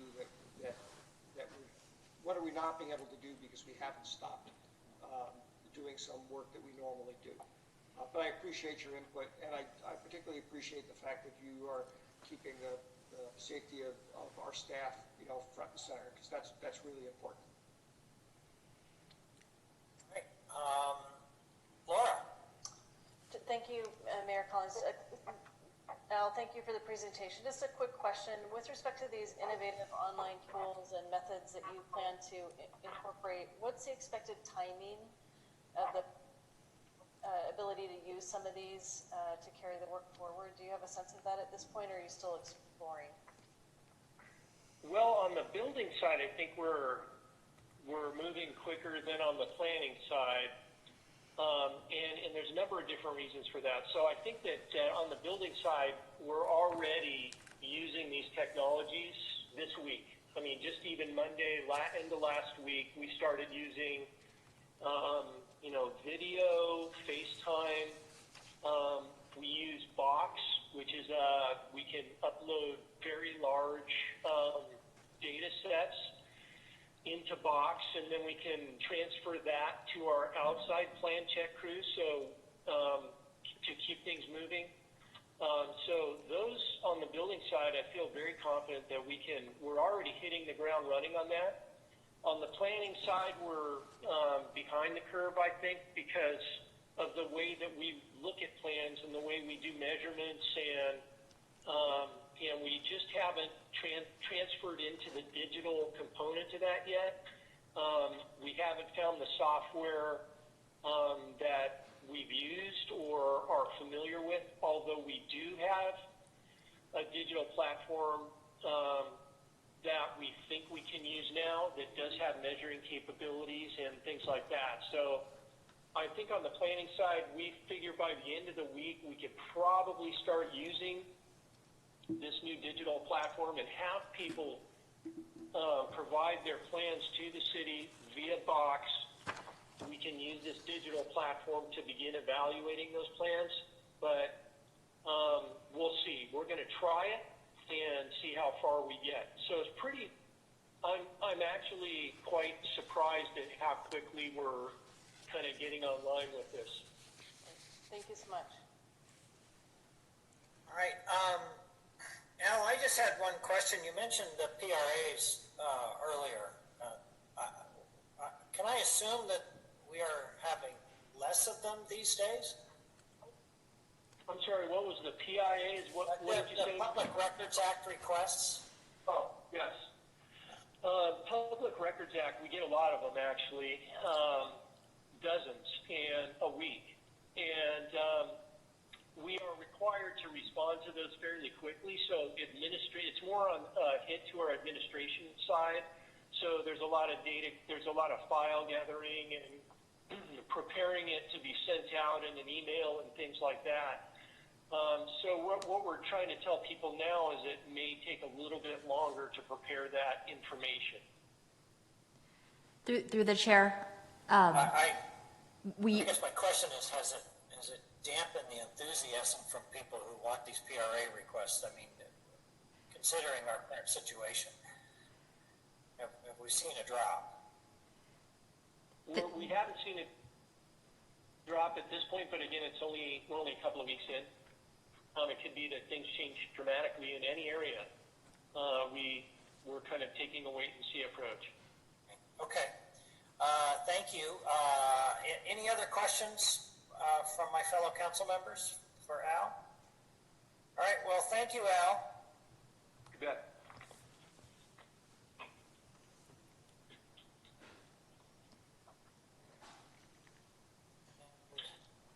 Chief Dury is back. I am back, Mr. Mayor, City Council. Good to see you again. I'm going to go over, my presentation is going to go over the essential function and priorities of the Sheriff's Office during this crisis. Our goal is, first and foremost, as it always is maintaining public safety. We have a modified staffing plan where we put more units on the street using the current staff that we have to make sure that all the laws are followed correctly. And, we have a lot of businesses and a lot of schools and different things that are sitting idle now. There's not a lot of eyes on these facilities, so we do a lot of business checks, a lot of school checks. And we just try to be out in the public and answer questions and just be very visible. Try to keep the public, try to make them feel at ease. I mean, that's really our main goal. As I indicated in my previous presentation, our public outreach and education regarding the county health order really is our top priority. What's essential and not essential.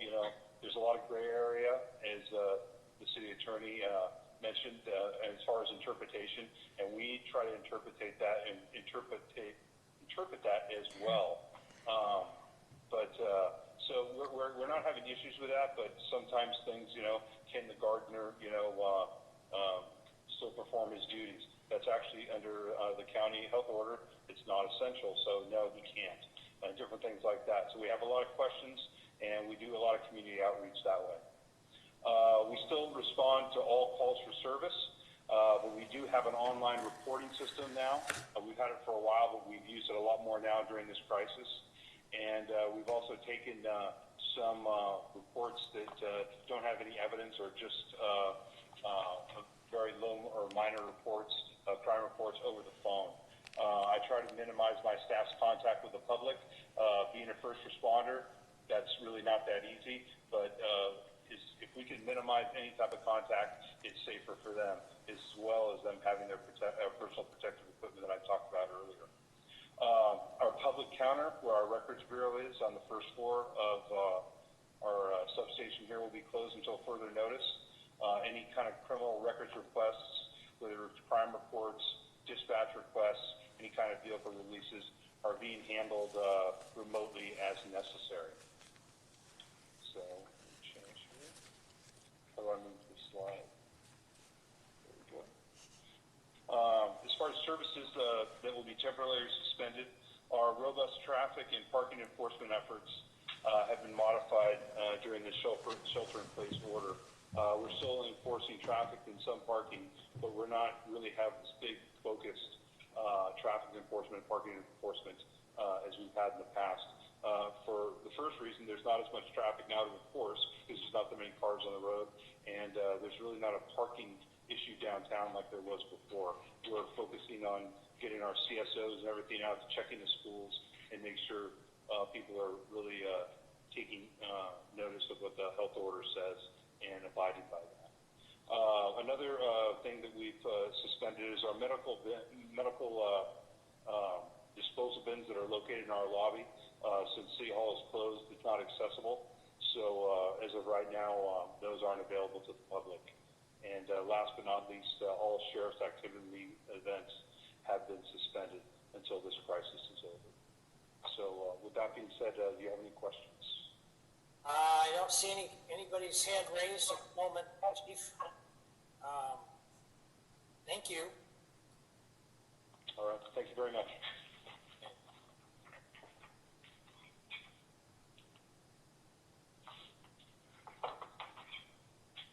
Good evening again, Mayor Collins and members of the council. Let me advance the slide here. So to give you an update on your fire services, essential functions and priorities. Let me go backwards there. There we are. So we really are focused on the health of our firefighters and the safety of their families. And really what that comes down to has been a big push in education on PPE, when to wear PPE, what's considered an exposure for our firefighters. That has question's been raised a lot. And are they going to transmit anything home when they go home from work? And that has to do with keeping their family safe. And so we need to make sure all of that was in place so that we can continue to provide customer service and continue to respond to all the 911 calls. We currently are still maintaining all of our records and reports, and our fire prevention staff is supporting construction for housing and working in conjunction to make sure that those employees are going to be safe when they need to go out there to also do those types of inspections in conjunction with our building department. Okay, and then the biggest impact the community is going to notice with the fire department is that we've suspended all public education activities and requests until further notice, as well as we have stopped performing all fire and life safety inspections until further notice. With that, is there any questions for the fire service? Chuck, I don't see any at the moment. Hold on, Adam has it. Chuck, just on the last point, can you just go in a little more detail? Thanks for the presentation on the fire and life safety inspection, sort of what the impact is on the community and what that means. So we would be out regularly performing the fire and life safety inspections in businesses, out apartment buildings, interacting with the public at those times when we're out there. And just to decrease our exposure along with businesses being closed, we're not going to be out there conducting those inspections. Okay, thank you. Sure. Anything else? Thank you, Chuck. I don't see any other questions.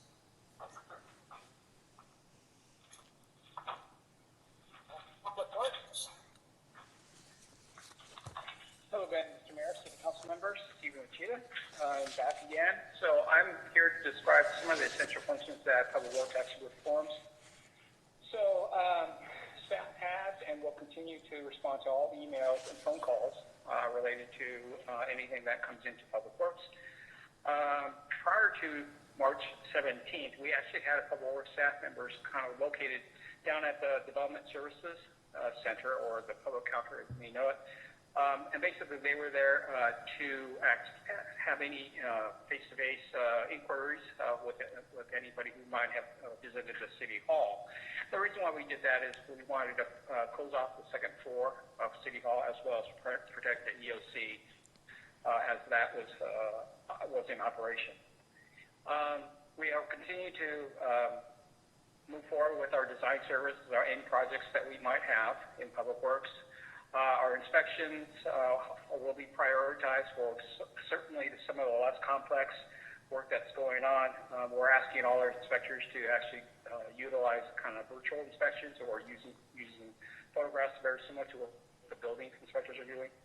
However, we've also realized that there are going to be times when we will need to send an inspector out, mainly in many instances, it might be for public safety, it might be like for PG&E or water main break, where we might have to send an inspector out.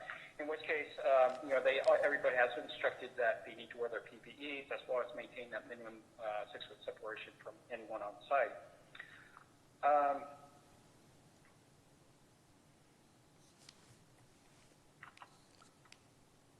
So the maintenance division, we actually kind of are working with limited staff. One of the reasons why is to kind of protect the maintenance crews from exposures of the COVID-19. But we are still maintaining all critical functions in the city, and all staff are available to return to work if they are required. And some of the things that we could see that could happen is we might have a storm where flooding could happen and where we need to call people back. The engineering staff, actually, they're in a rotation basis. So again, they're not necessarily housed all here in City Hall, but they're rotating in and out of City Hall, where about a third are actually working from home, and that may change as time moves forward. General meetings, basically, if the public wants to meet, it will be done via conference call. And then meeting with staff, we are really kind of holding this where basically we don't want more than 3 people meet internally on any project. And if we need to actually have that 4th or 5th, we will probably want to do via conference call itself. And then some of the essential,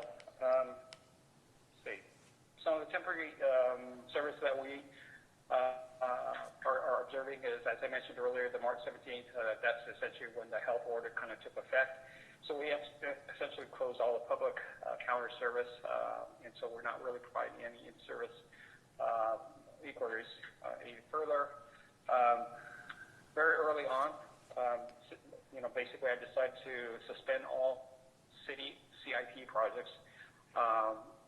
However, they would continue to have some limited inspections.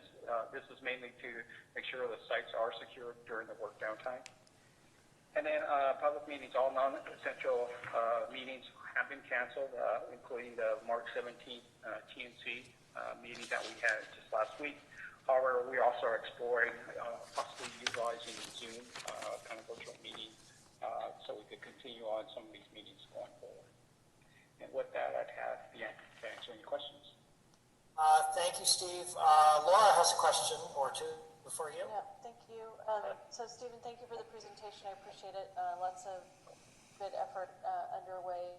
With respect to the mention that you made about meetings with 3 or 3 people at a maximum, I'm hoping that you're practicing 6-foot social distancing in those instances, if that's possible. That is correct. Basically, we don't want to confine anybody in a room, 3 or more, more than 3, but basically we want to maintain that 6-foot separation. Awesome. Thank you. Hey, Steve, I don't have any other questions from council members for you. Okay. Thank you. All right. Thank you.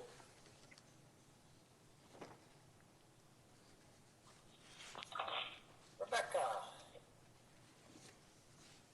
Welcome back. Yes, thank you. So for our administrative services department, we deployed laptops to most of our staff just to keep the number of staff on site at a minimum. We still have some things that we have to do on site that we can't do off site, but we're trying to keep the number of people in the building low. Emails being monitored daily, and if voicemails are left, they're being returned as quickly as possible. Our business registration applications and renewals are still being processed via the website. Payroll continues to be a high priority, so we can ensure that our employees are paid accurately and timely. The interim audit was scheduled for the end of March. It's still continuing, but our external auditors will be working remotely. We've sent them all of the information they need.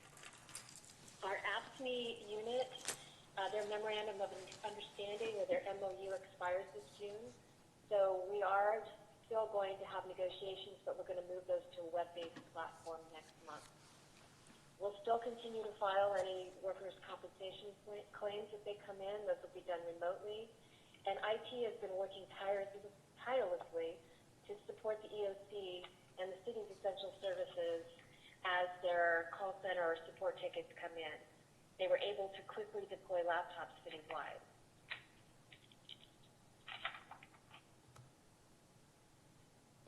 So some of our services that are being suspended or delayed include the counter being closed. City Hall is closed, so we don't have any public counter hours.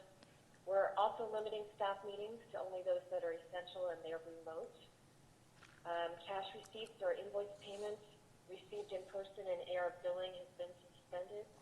We are getting checks that are coming in the mail, and those can be processed via our online scanning deposit process on a delayed basis.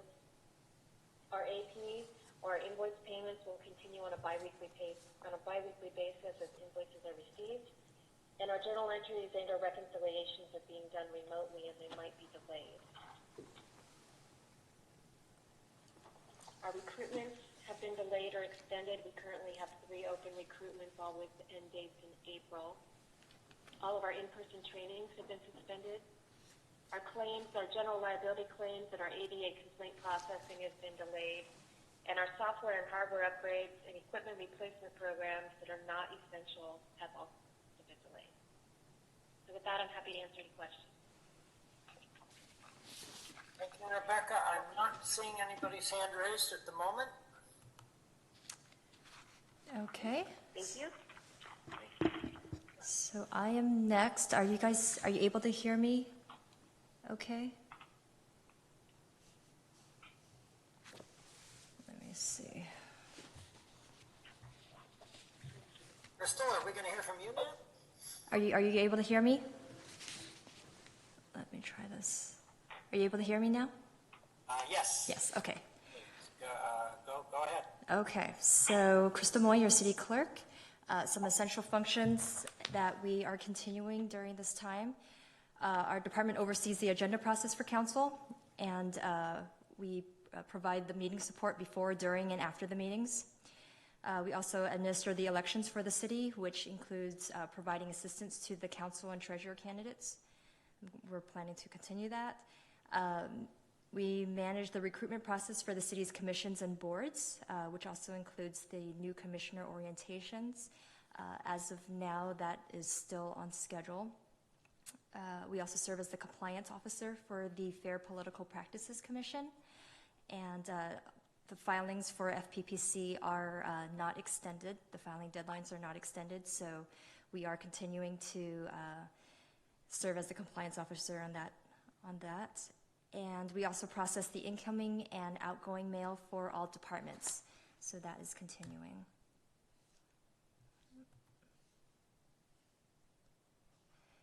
Services that we are temporarily suspending are Public Records Act requests. You're going to be seeing some significant delays in responding to those. To answer your question, Mayor Collins, we have seen a little bit of a slowdown, but we still are receiving quite a number of those requests. So those will be significantly delayed. And we do process 2 registries for the city, the refusal of consent and the do not knock registries. So we're currently suspending updates to those registries. And we've also canceled the city's annual volunteer expo that was originally scheduled for mid-April. And that concludes my part of the presentations. And I don't see any hands raised, so. Okay. Yeah. Now it's time, if there are any, oops, I'm sorry. Oh, there it is, the public comment. Do we have any public speaker slips at this point, Crystal? We do. Well, I apologize. We have to go back and ask people to dial in again, of course. Yes, thank you. How easily I forgot to transition. So again, if anybody would like to make a public comment, you can dial 1-669-900-9128. See the number on the screen. If you get a busy tone, please try the second number on the screen, 1-301-715-8592. And then when prompted, enter the meeting ID 402-752-5333. 598. Again, if you connect, you'll be placed on mute and in a waiting room. And when it's your turn to speak, the last 4 digits of your number will be announced and you'll be unmuted. So, do we want to give this another minute or so? Yes, please. Sorry, I can't hear you. Yes, let's give this one more minute. Okay, Please. all right. No Jeopardy music, I take it.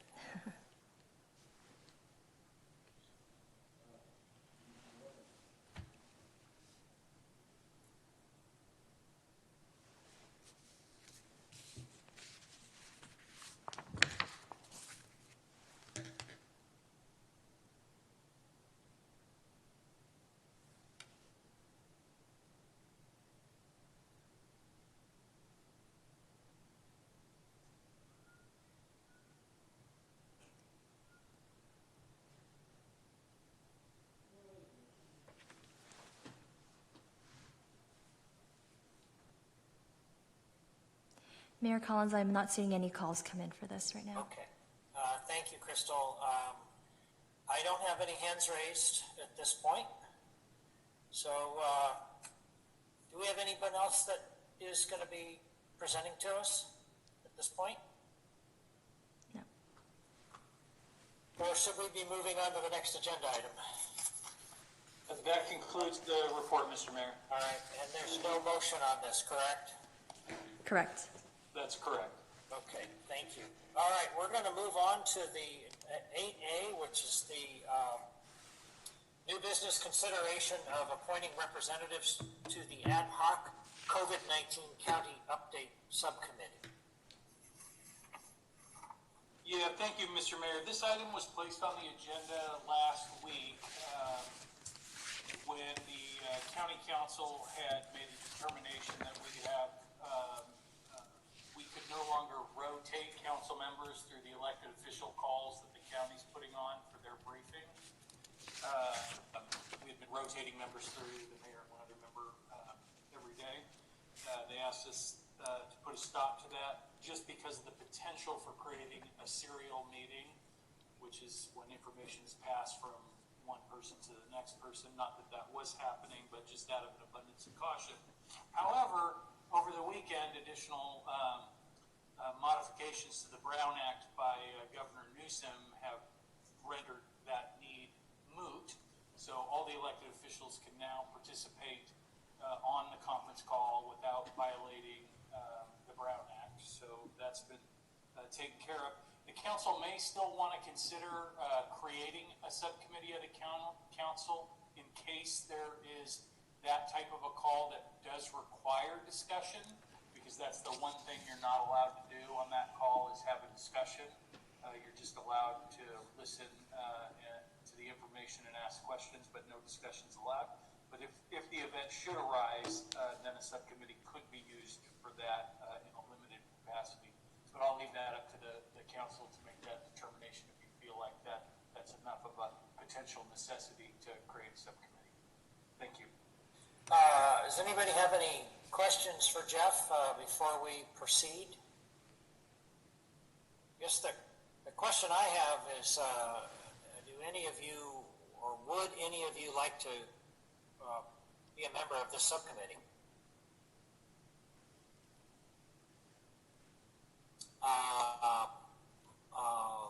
Well, Mark, you popped up first. Ron, actually, I was indicating, I just wanted to make a comment. I am... Sorry about that. That's okay. I am interested in being on the subcommittee, but I would like to suggest that since it would only be a contingent standby thing, that we just table this motion tonight, because frankly, I'd be surprised if anything less than all 5 of us wanted to be on the subcommittee, and if we don't need to do it, why don't we just postpone doing it until we need to do it? It's not like it takes that long to do. We can always just call a special meeting to do a subcommittee if we have to. So that would be my recommendation. Okay. Laura, did you want to, you were next up. Did you have a thought on that? A couple thoughts. Yeah, so I think I appreciate that everybody, I would be shocked if, I would expect everybody would want to participate on the calls, let me put it that way. I appreciated the way that we organized ourselves, or Crystal, you organized us, where we had 2 people assigned and then a note taker, and those notes were issued, fairly promptly after the call. So wherever we land today, I would like for us to maintain that. I won't be able to make every single call. I can't imagine every one of us would be able to make every single call, but if I knew which calls I had to attend, and I was assigned note-taking tasks, it would be easier for me to commit to. And then, I would, defer to the broader council with respect to Mark's suggestion that we not form a subcommittee until such action is needed. My sense is those calls are going to continue to be informational only. I'm having a difficulty kind of understanding at what point, that eventuality of an agenda item would come forward, the way that those are currently being conducted. But maybe, Jeff, you could offer some color. So. Yeah, no, I think I'm with you. I have difficulty foreseeing that arising.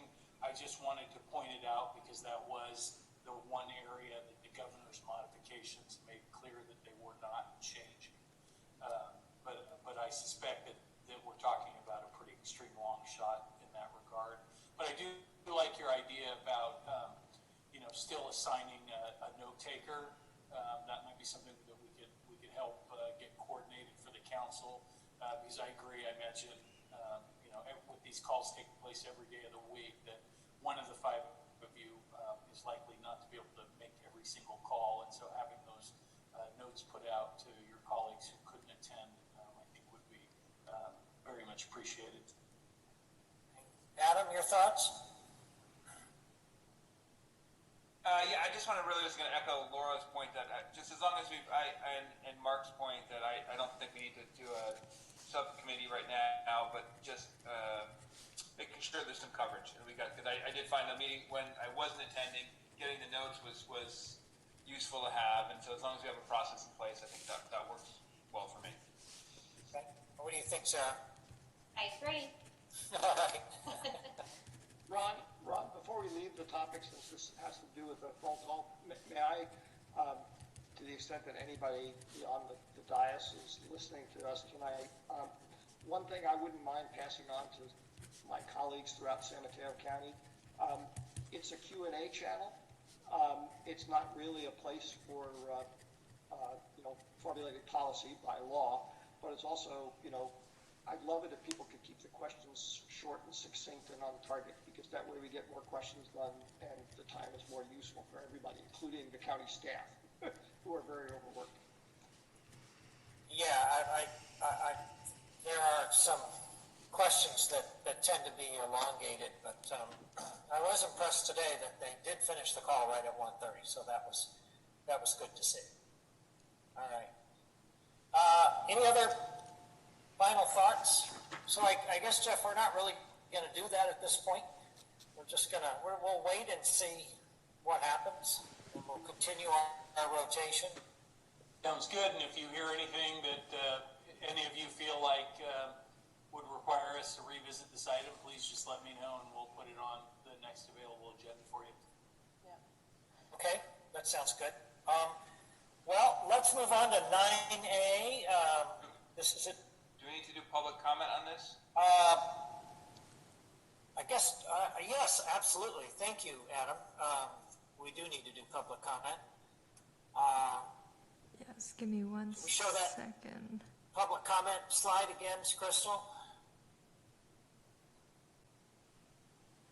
There we go. If there's any public comments, please call in again. 1-669-900-9128. I would imagine if you're watching, you're seeing those numbers on the screen, so I won't repeat them.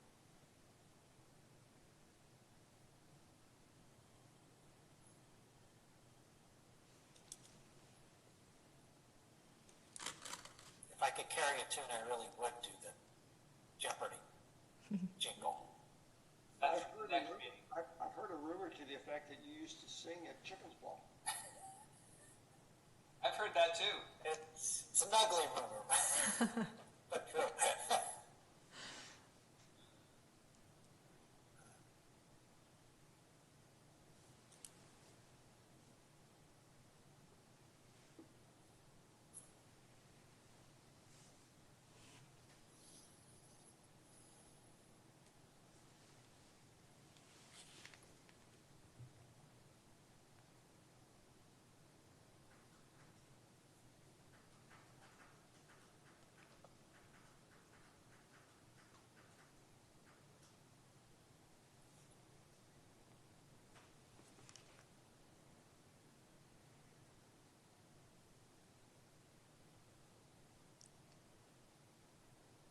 Guess we don't have any takers.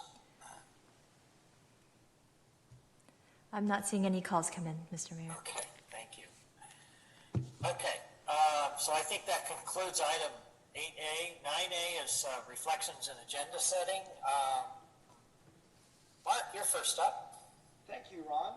Crystal, is it possible for you to give me control so that I've been editing that presentation I sent you? Oh, I can't hear you, you're muted. yes.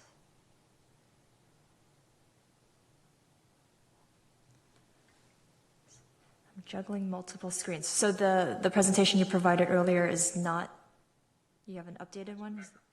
I edited it while we were having the meeting tonight. Okay. So if there's a way you could let me run it from my end, it's just 2 or 3 slides for people's benefit. I'm not trying to do a long thing here. Yeah, no, I'm not sure.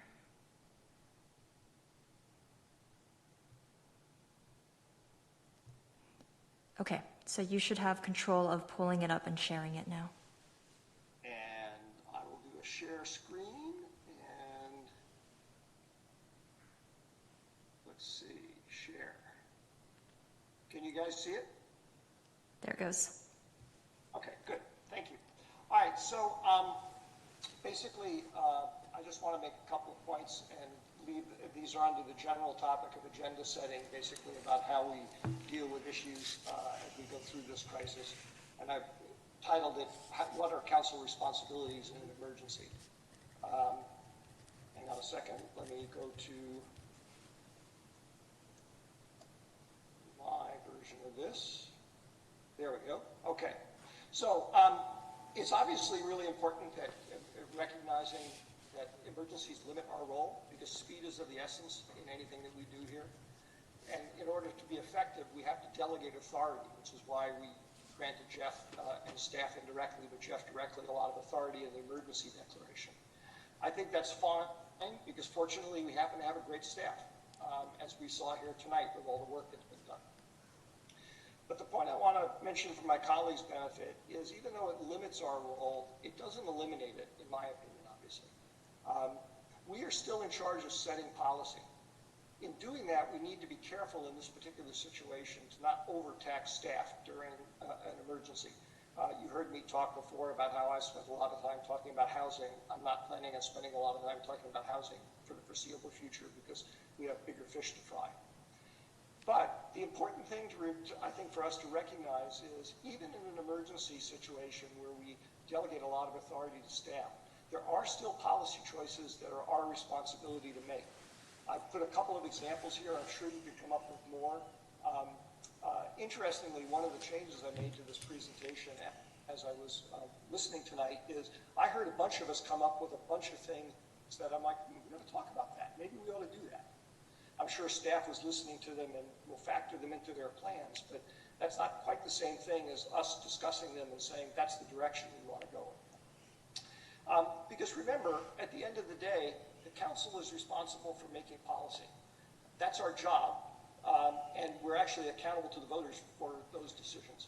And interestingly enough, I would argue it's also something, we have a responsibility to our staff, which is to make the decisions so that we end up taking the heat for them, and not put them in the position where they're exposed to sort of second guessing after the fact. So that's to spark a discussion, maybe at the next council meeting. I'd like to suggest a couple of thoughts about how we might approach what I'm talking about doing. We could take the approach of having a discussion about, well, what types of policy changes and choices do we want brought to us before they get acted upon? Or maybe get brought to us after they're acted upon, so we can confirm them, if that's what we want to do. Another thing we could try is we could handle this like we do our mini retreats, where basically staff solicits ideas from us, puts them together, and then we as a council discuss them together and decide which ones the majority of us want to move forward on. There's probably other alternatives we could do too.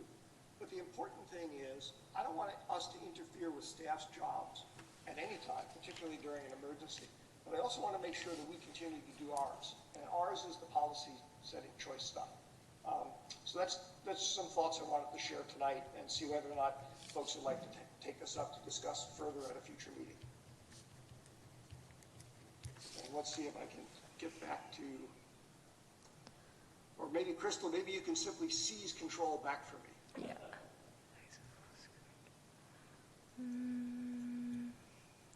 Oops.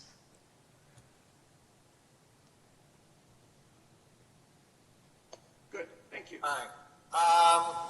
Adam, did you want to respond to that, or did you have something else you wanted to bring up? I had just, on the agenda setting, but I'm happy to respond to this too, because I appreciate Mark bringing this up, because I do think there's some things that, we need to be thinking about what we're doing, and I know this first week has been, at least for the city staff, kind of getting things under control and moving things forward, but, I do think moving forward, I know we've talked about postponing the budget process and other things, but there's things we need to think about and how that's impacted with things that have happened this week and moving forward that are going to impact us from a cost standpoint. So I think having a discussion about what we prioritize maybe at the next meeting and what, I don't know, Mark, if you had some very specifics around that or that kind of touches on that. But I also wanted to bring up sort of the eviction piece is one I would like to add to the agenda, at least on the commercial side, to look at whether it's just small businesses or something that to kind of place on the agenda as a separate piece.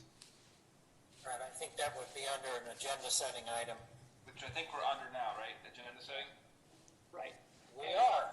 Yeah. It would be a proposal that, yes. Yes, okay. And if I may, I kind of rushed through the examples of things because I didn't want to occupy with my ideas but I heard a bunch of good ideas tonight that I would love to see brought back for discussion. I like Adam's idea of discussing the eviction stuff. Oddly enough, on a smaller scale thing, I actually also was struck by, I think you probably all got the same complaint from a couple of people about construction noise, given the fact that we happen to have a lot more people at home now. And I wouldn't mind talking about whether we maybe should think about constraining construction hours. Not banning construction necessarily, we could talk about that too, but basically saying maybe we limit construction hours just to try and give people a little bit more peace and quiet in their homes. Not saying we should, but that's the type of thing I would imagine on a smaller scale than evictions that I think we ought to take up talking about. Laura? Thank you, Mayor Collins. Adam, just to clarify, I heard you say the word commercial in evictions. Are you talking about business owners or are you talking about renters? I'm talking about the not housing. I'm talking like rental stuff is taken care of by the county. The evictions from or sort of mortgages that's sort of been done by the state with Freddie Mac and Fannie Mae. But I'm talking about commercial side of businesses that may be affected. Some of the restaurants and the small businesses. And I had heard that we talked to the potential to maybe you can bifurcate it and say by size. So I'm not saying maybe we look at larger businesses, or maybe we just need to have that discussion about whether we want to consider putting a moratorium during this crisis on commercial evictions. Right. So I guess my question there would just back to Jeff would be my understanding and my sense is some of these things are being handled at the county and state level. So I guess where we know that they're not going to pursue it, then I would be willing to consider it. But if they're going to be pursuing it, I might suggest we keep it there. Yeah, sorry. Go ahead, Jeff. I was just going to say I haven't heard a lot yet on the on anything commercial related from I've heard conflicting reports about whether or not the county might look at that. I believe the city of San Mateo late last week decided they were going to take a look at it, or at least have a discussion about it. And the same with Redwood City. A number of other cities, I think, have come out and said that they didn't want to entertain that because of the potential liability associated with it. I also know that, as a first step, if the council did want to talk about this, we probably would want to start with a closed session so that you had the opportunity to get your legal counsel's perspective on the issue. And then if you wanted to have a study session and go further, we'd be happy to put that together for you. And I just add I'm fine with that, however the process would unfold. Laura, my understanding was on one of the county calls that they talked about, my understanding was that was one of the areas that they were going to leave it to the local governments to address. But I may have misunderstood it. That the commercial piece was one that was not going to be handled at a different level of government. Yeah, Adam, Councilman Greg Rubens here. That's correct. The county council and the county board of supervisors is not currently planning on looking at any commercial eviction protections for commercial tenants. So I may be, in that case, I'd be open to Jeff's suggestion of the closed session discussion as a place to start. All right. Sarah, did you want to add a comment? I was just going to support both Adam and Mark's proposals. I think they're both valuable for us to discuss in some form or fashion. And I would support Mark's as well. Mr. Mayor, thank you. Mr. Mayor, may I add one thing to that? Because that's not a new proposal, I mentioned this before, is there were a bunch, I thought, of really good, useful ideas to think about, mentioned by various people on the dais tonight. I really think it might be useful if we were all to send those to Jeff, and Jeff were to collate them the way he normally does with our mini retreats, with the intention being to bring them back at the next council meeting so we could all look at them. I was writing notes as we were going through here about the ones that caught my eye, but I don't know if I got all of them. And I just think that would be a good place to start with us thinking about topics we want to talk about during this emergency. Well, I have a little bit of a concern about that. I think these are all good ideas, but my concern right now is that staff's got their hands full dealing with this coronavirus issue, and I think I'd want to hear a little bit more from staff, and particularly Jeff, as to how much extra work we're talking about and the impact of that on the work that they're doing right now. Well, if I may, before Jeff chimes in on that, I guess I would argue that merely collecting, I don't know about the closed session thing, I don't know about what's involved with my idea about limiting construction hours, but I would argue that collecting a list of ideas, there has to be time to do that. And I'll make a promise to staff that when we talk about the ideas, in terms of anything that we look to actually move forward, I'm definitely going to keep close eye on staff resources, because there's no point in pursuing a great idea if it's going to end up harming somebody in town. I think we all know that. But collecting the ideas and talking about them, that's just collecting ideas and talking about them. It's not actually doing work. Ron, can I chime in? Sure. So sure. I share your concerns. I mean, this is completely unprecedented, this global pandemic that we're facing, with broad sweeping, extreme versions of social distancing. And the data I have seen is that the cases continue to grow. So we're at over 30,000 in the United States. New York has over 5,000. California has over 3,000. The county now has over 300. We heard a report from Rebecca Mendenhall that staff has already put in, over the last 2 weeks, 1,500 hours, almost one full person. And I would really strongly urge us to stay the course. I would encourage us to take notes about some of these ideas, but I am really concerned about where we are as a community in staying ahead of this. And I think simple is better at this point, and I think You know, a list of ideas, you know, they're great, but right now I feel like the word essential is really important, and people's safety is important, and making sure that people follow the rules are important. And a lot of the discussion we had tonight was around the fact that people, you know, that they aren't, and we need people to shelter at home. So I would just really caution us. I appreciate the want to step in and set policy, but I don't know that now is the time to set a lot of different types of policies. I think now is the time for us to support the emergency efforts and ensure the safety of our community. If I may respond to that just briefly. The challenge is, Laura, that whether we look at making policy or not, policies are being made. I mean, for example, even the specific thing about people not following the rules.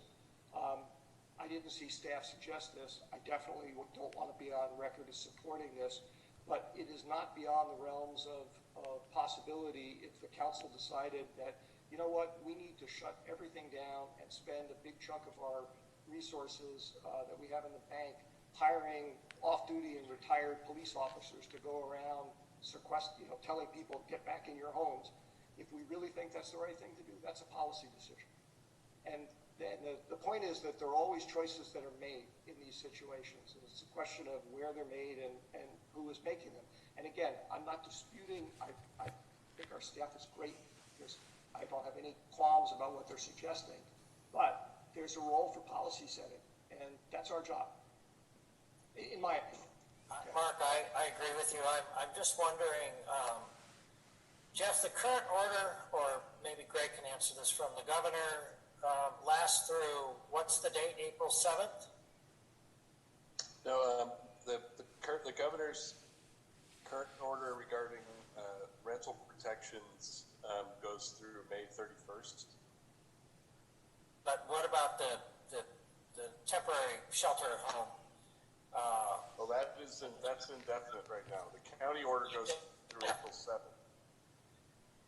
I'm sorry, could you say that part again about April? The county order goes through April 7th currently, and the governor's orders regarding businesses does not have an end date. So it's, and regarding essential businesses, and the health order from the state does not have an end date. Okay, well, we're only, 10, 12 days into this state of emergency. I would like to suggest that we kind of revisit it after the first week in April. I think we'll have a better sense of where we're going and what kind of manpower we're going to have available, or staff power and free time. That's my thought on it. I think putting a list together is fine. I just don't want to expect that, I don't want to put the expectation on staff that, you're going to start putting together some closed session agendas for us until we have a better handle of really where we're headed, because I don't think anybody knows where this is headed. To Laura's point, this is, we don't know if we're at the beginning of the curve or near the top of the curve or where. So my thought is that we kind of take a breath and think about this for a couple of weeks. Sarah, your hand was raised. I wondered if you had another thought here. Okay. All right. Anybody else just wanted to make any more points before we move on to staff comments? Yes. I thought you were asked Jeff to respond on this, so we've Jeff on. Adam, thank you. I think I apologize. Yeah, Jeff, your thoughts on this? Yeah, I'm not really sure that my thoughts will be too helpful here.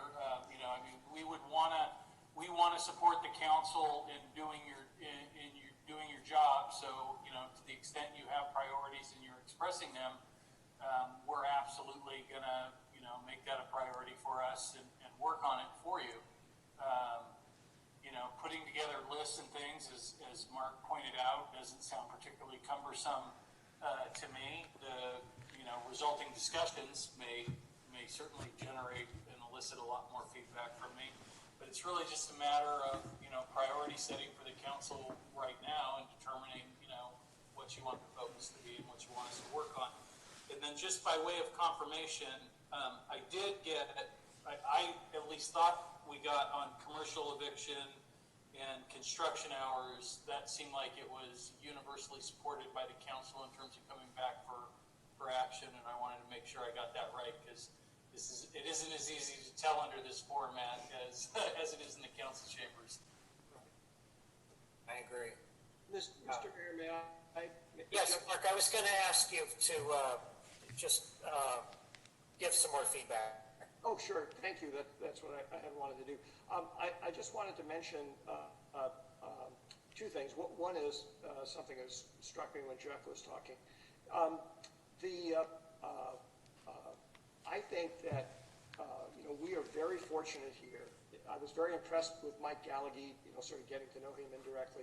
We're very impressed very lucky having Jeff running the city for us.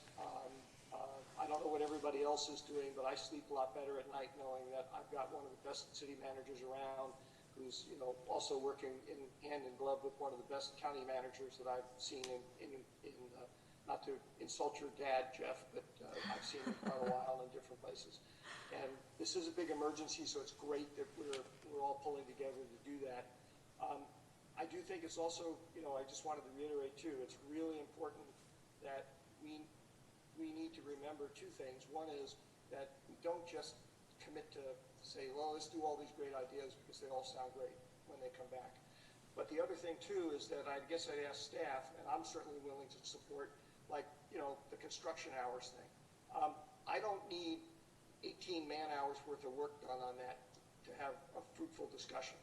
Just some thoughtful comments that you guys have. Some say, hey, have you thought about this? Have you thought about that? That's really all I'm looking for.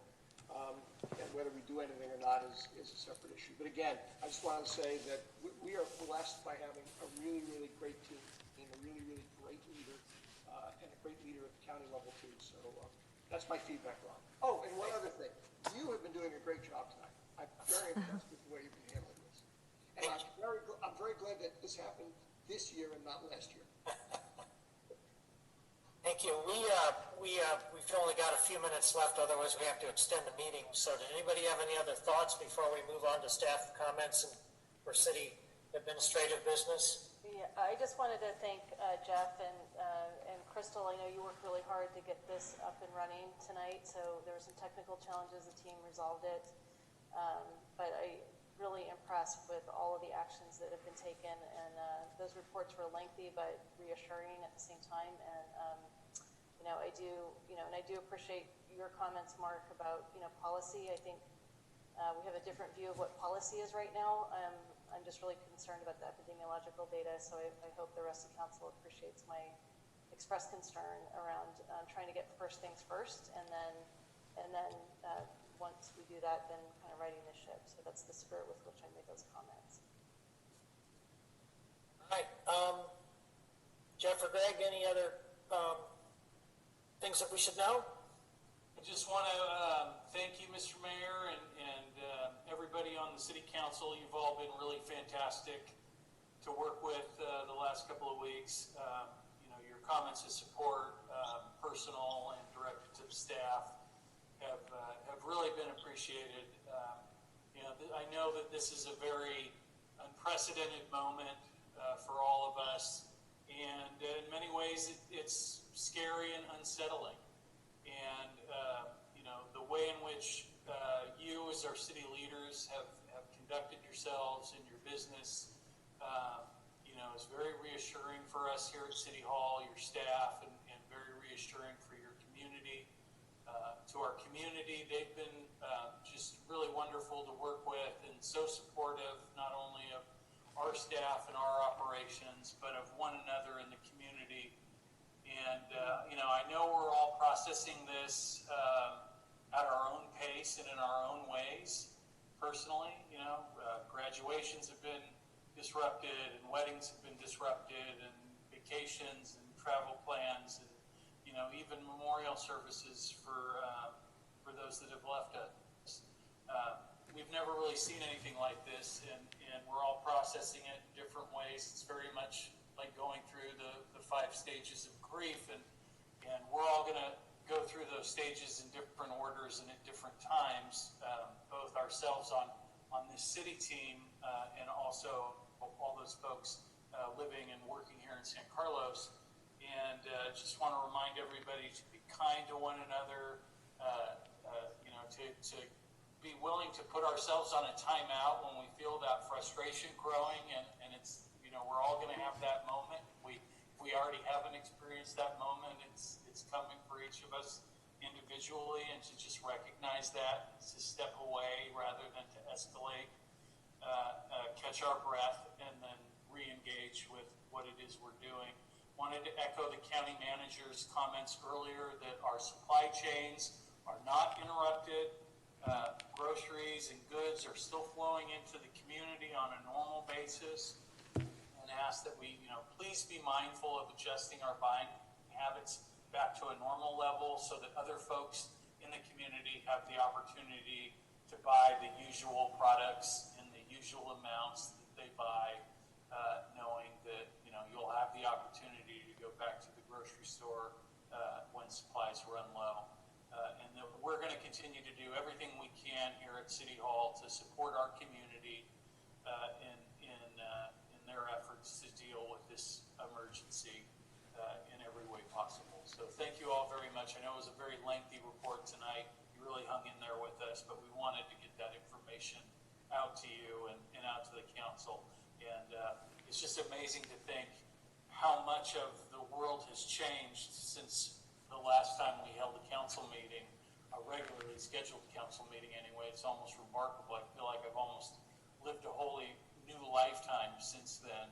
And I'd also like to know how Mark got it to be like 12 noon out all day where he's at, and how he got that lady in the background to not move for the entire 3.5 hours.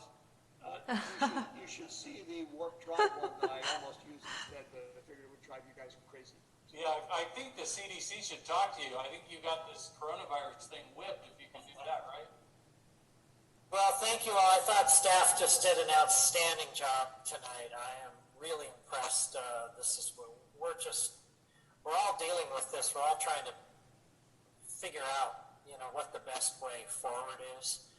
And I've come to have a new appreciation for being a senior citizen now that there's senior buying hours at the supermarkets.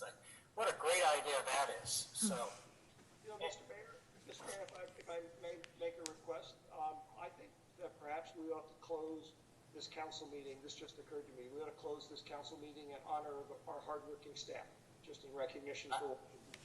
I think that's an excellent idea.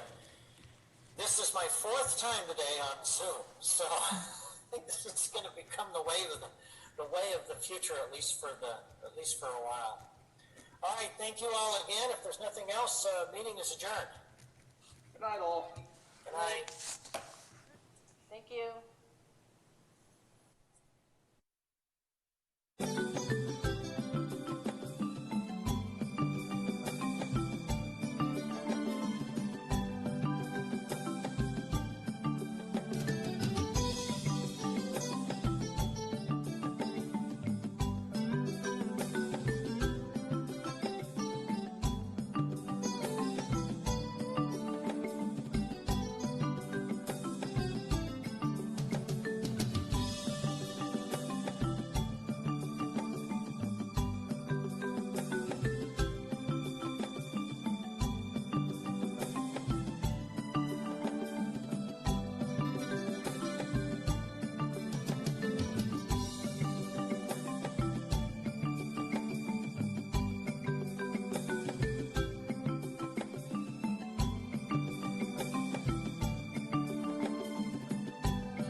you.